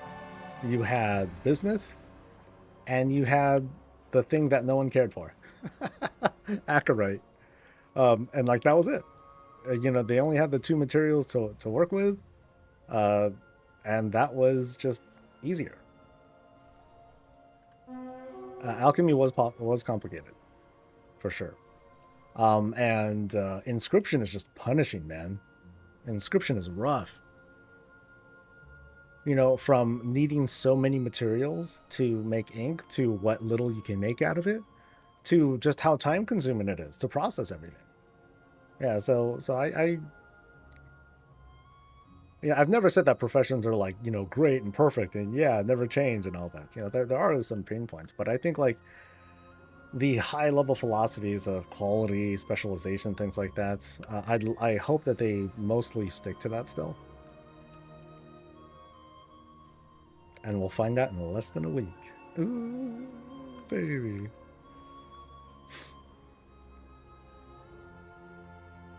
You saw people giving 500 gold as tips, and I just rejected it because it requires 350 concentration.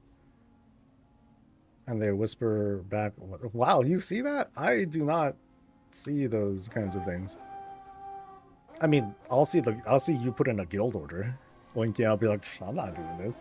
If I was crafting for your main, I would do it. But I'm crafting for your alt? Nah. That's not happening. I'm good. Oh, I'm totally like lost. Hold on. I'm like going all over the place. But yeah, what profession is that for? That they're offering like really shitty tips and asking for like a third of your conch. That sucks. Like, I will kindly tell them, because I have gotten orders like that where someone will they give me a minimal tip. They happen to give me rank 2 mats, and I'll just assume that they screwed up. I'll be like, hey, what's up? You gave me rank 2 mats, so this is going to be a rank 2 item. Is that okay? Yeah. And I've never gotten a clapback for it. They would be like, oh, my bad. As if they're trying to like, as if they were trying to like fool me or something like that. I don't know. Because I see those prompts. I see the verification. Like, are you sure you want to provide materials? Hell no, dude. Crazy.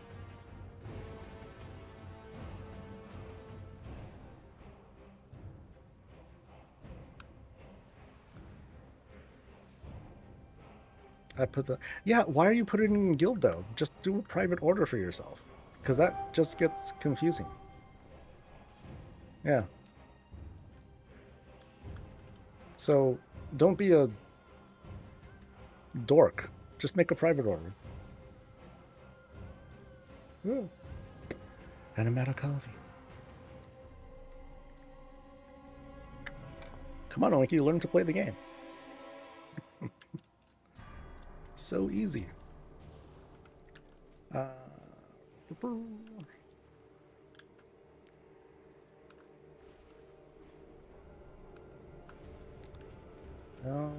right.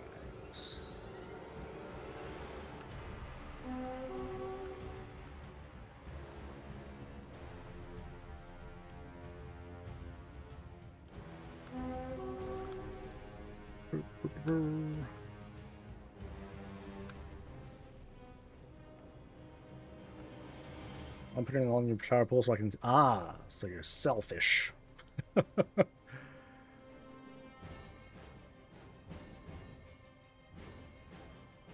My advice, just do private orders. It's easier.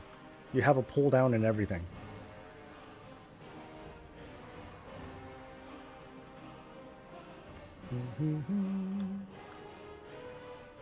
And you don't put 0 mats.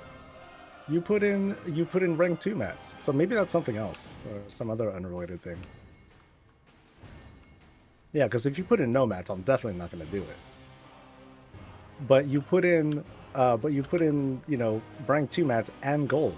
So that kind of, you know, communicates pretty clearly to me that you're hoping someone picks it up. I'm like, I ain't picking it up. Crazy. Unless you're also using it to give gold to yourself too, which is weird because you lose money. But yeah. All right, this guy's done. 220, right? 220. All right, this time I actually did it right. All right. Okay, I'm definitely not gonna have time to do more. So this actually might be it that I can do for the season. So let's see. Let's see how much I end up putting in. And it's not going in. Cool. That's not me, bro. Well, that's what I see. So.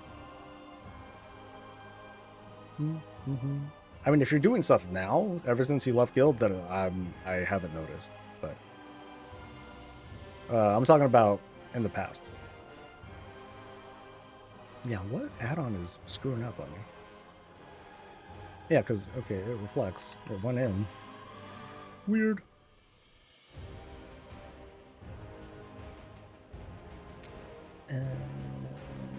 So I'll just pull stuff out, see what I can buy. Come on, baby.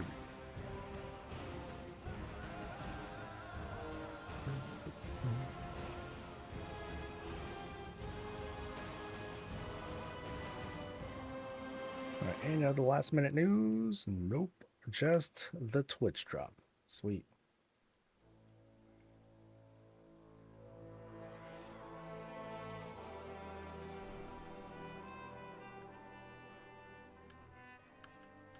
All right, where's my warband thing?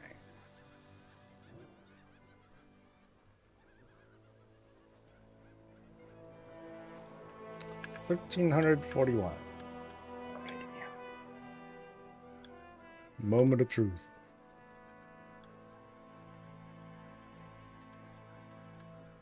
I have one of a kind items.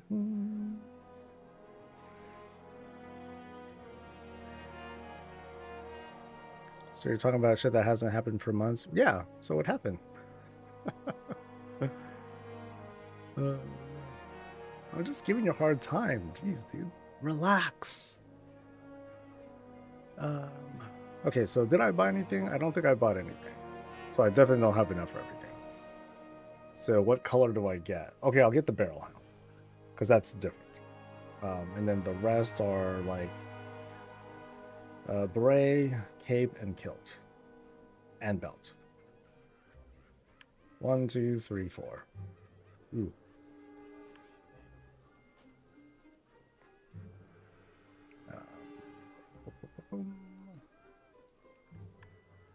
Boom, boom, boom, Boom. Okay, so that color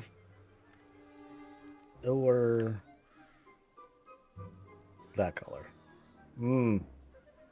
Well, you know, the green has a bit more personality to it. And this is not black. Blizzard. They got to change their gamma. Their artists. This is not black at all. I think I'll go with green. And then if I can, I have 391 left. So I have that one, so I can get this back, which is what I wanted. And I think I'm good. Yeah, I think I'm good with this. Did I get the toy? No, I didn't get the toy. I'm not that far from getting the toy, though. So, let's see, how much is that? So, I mean, there's a lot of stuff I'm still missing, too. So the toy is this thing, right? The balloon. Yeah. So do I have any elsewhere? Nope. They're all on the same, all on the same person. Yeah, I could just do one thing, like one daily, right? That ain't no sweat.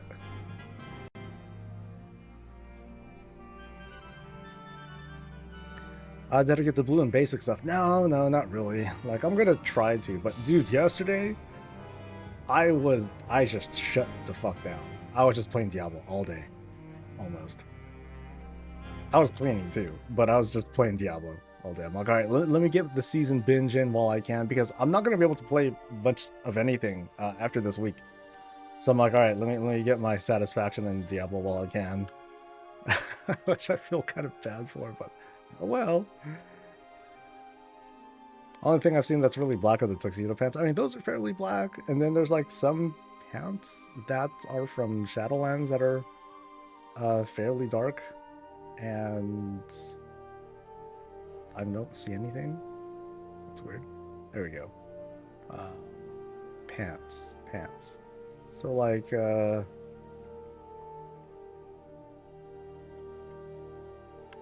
like I'd say like these pants from Shadowlands, like these are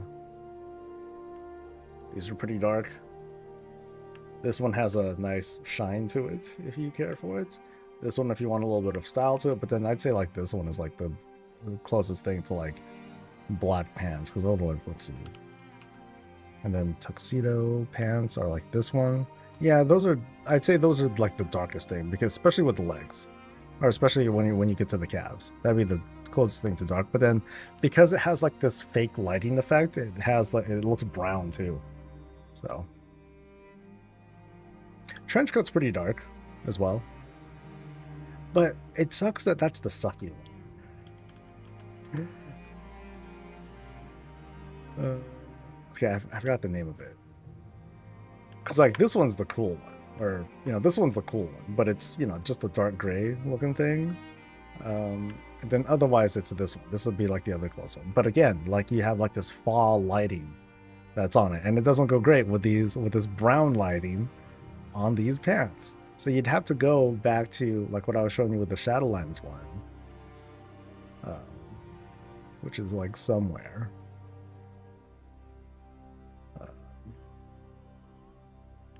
It's like those. It's like this is like the closest thing. You get a fairly good approximation of like matching tones of this dark gray /black. Like at a glance, it's convincing. And then things get weird because you got to put on other stuff. So let's see. I think it's called ugly. So you have like those boots, which don't quite work so great because they're goofy and not black at all. Or you can go white if you want to stand out.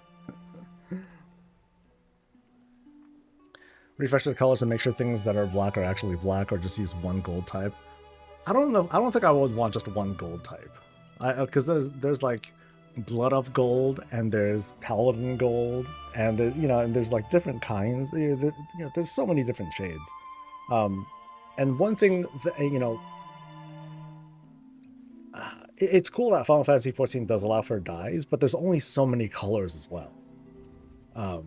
With the channeling and everything. So you can always make like a matching thing, but ultimately the palette will always be like that same thing. And so, you know, you lose a bit of that variety.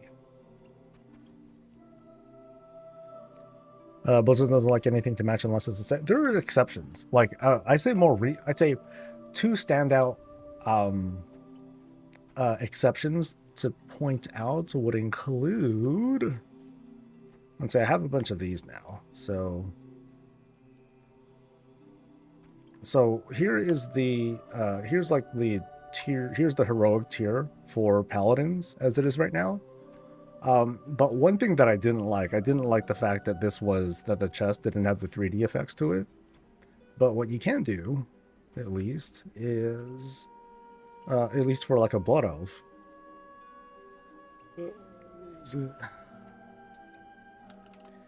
You know, they're able to use like this particular chest, and the glow is a bit overstated on the shoulders, but I hate shoulders anyway. And I can't take these out because something's missing. Oh, it doesn't let me hide. No. Oh, wait, that's right, because I'm not using transmog stuff. But yeah, I'll typically like remove the shoulders and whatnot. And otherwise, like this, this would fit really well if I wanted to make this different set of like, oh, okay, this is like a blood thing. But then that's why the colors are there in the first place, because it kind of communicates to the viewer, oh, this is like a blood elf theme. Yeah, that's the kind of vibe that they wanted to get, instead of like the usual colors for like a judgment set sort of thing. It's a different vibe. Yeah. Oh, the other one that I wanted to talk about is Shadowlands. I think Shadowlands did a really good job having like this kind of similar palette between the Covenant sets. I think they pull it off really well there too. But yeah. Oh well. Just kind of a byproduct of their original design. So it's limited. It sucks for people who don't like it, but you can figure it out. No, there are very few exceptions. Don't get me wrong. I only pointed out 2. Otherwise, you know, that doesn't quite that doesn't feel very satisfying. Oh yeah, that's right. I wanted to do like a 1 daily. I think the balloon thing will be fine.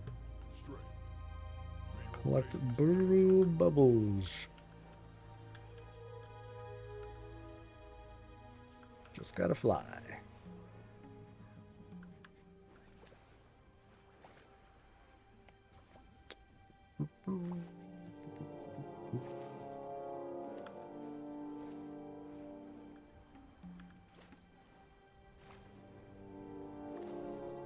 $60.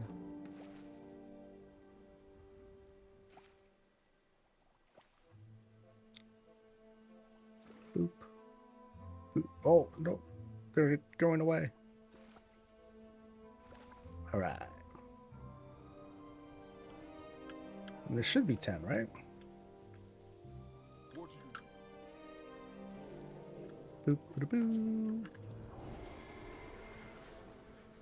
All right, and then I'll get myself, what is it? It's like a floating beer mug or something like that, which is adorable. Shoot. Oh, there they are.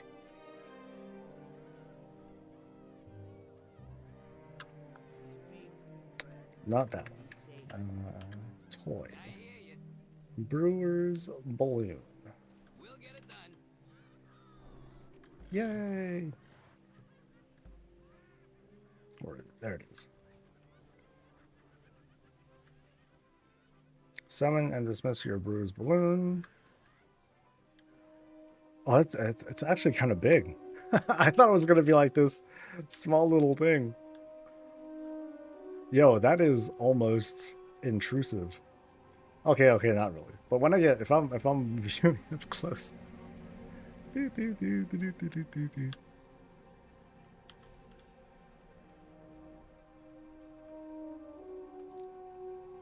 All right, so this coming weekly. Well, how will I frame this coming weekly? It's just gonna be like, dude, told you guys, this is the lull before the storm, and things are gonna get pretty nasty starting next week. But then it's just news that we're getting. It's mostly news, coverage, the start of alpha, which only a handful of people are gonna get access to.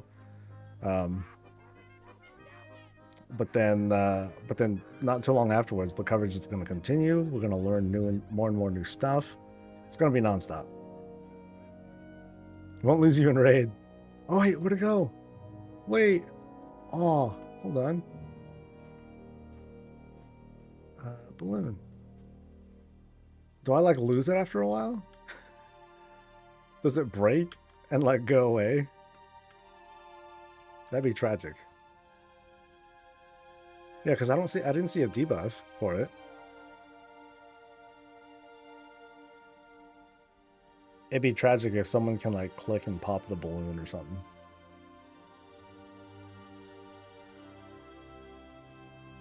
Nah, I'm excited too. Oinky's not, because he doesn't like fun. That's okay though. No one's perfect.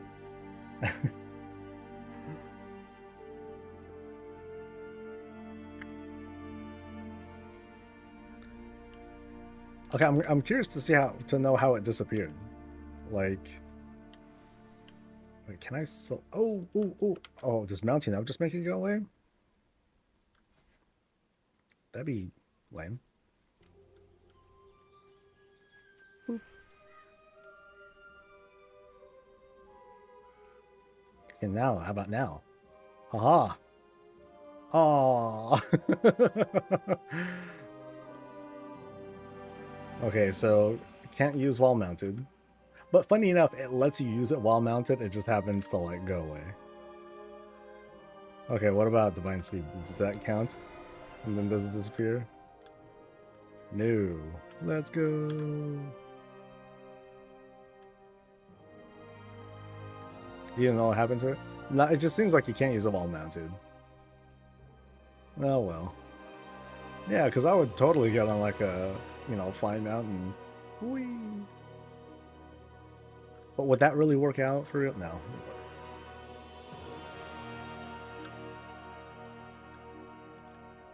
Alright, so 3 minutes left. I'll still check until 12:01 to see if there is a trading post thing in mid-J. Might be a zoning thing too. That could be. Let's see. Because yeah, I wasn't mounted up when I had left. So if we go to a new zone, well, at least at the moment we can summon it like freely. But I have a feeling that it's going to be like, oh, it's going to be back on an hour cooldown or something. Oh, it might be on like a 1 hour cooldown after the holiday's over, which would be lame. So there might actually be a duration to this as well. Yeah, because now it's not disappearing. Still around. And then go to Duratar. I'm outside the city for real. A guard popped in. Bastard! Yeah, so I think it just has a duration to it. That sucks. You know what would be cool? If the duration, when it expires or whatever, like it just kind of pops and it just kind of floats away. I'd be cool with that. Well, actually, no. Then I'd be sad too. I'm like, no. Make some emote.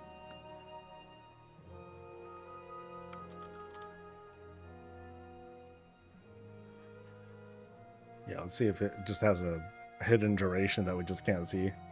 I'm a little curious.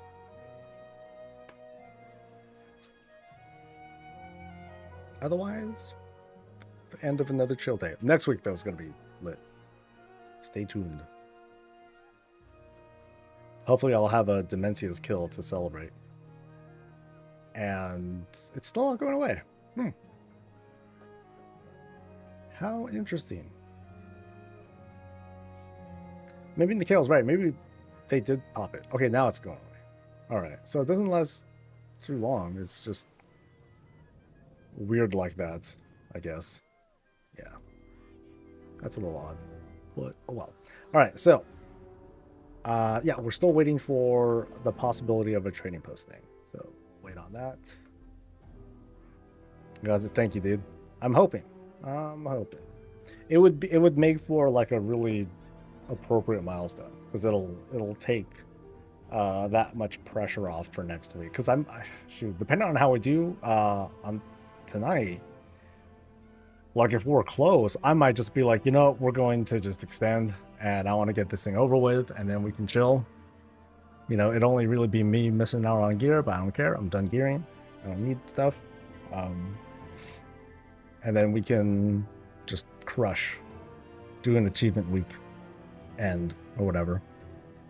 And then I probably will be like, all right, we're going to take a break for Tuesday, you know, for the start of the remix. And we'll just do that stuff. Yeah. Yeah.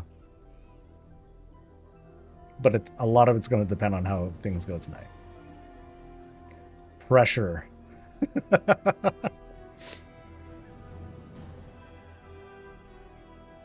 Yeah, like I said, it's going to depend on how we do. If we get to like the last phase comfortably, then I'll extend. Because then I know we just need to learn and preserve cooldowns and then whatever, and then execute on the final phase. But if we're like just dying on second phase, we can't get through even with a bloodlust or something, then we'll just consider that a loss and come back again next time. But yeah, no trading post stuff today, sadly. I'll double check tomorrow though. Who knows? We might see something new. But for now, off I go. I want to wish you guys well. Have a great rest of your thing. And I'll see you guys for the next thing. Until then, stay safe, stay healthy, and as always, stay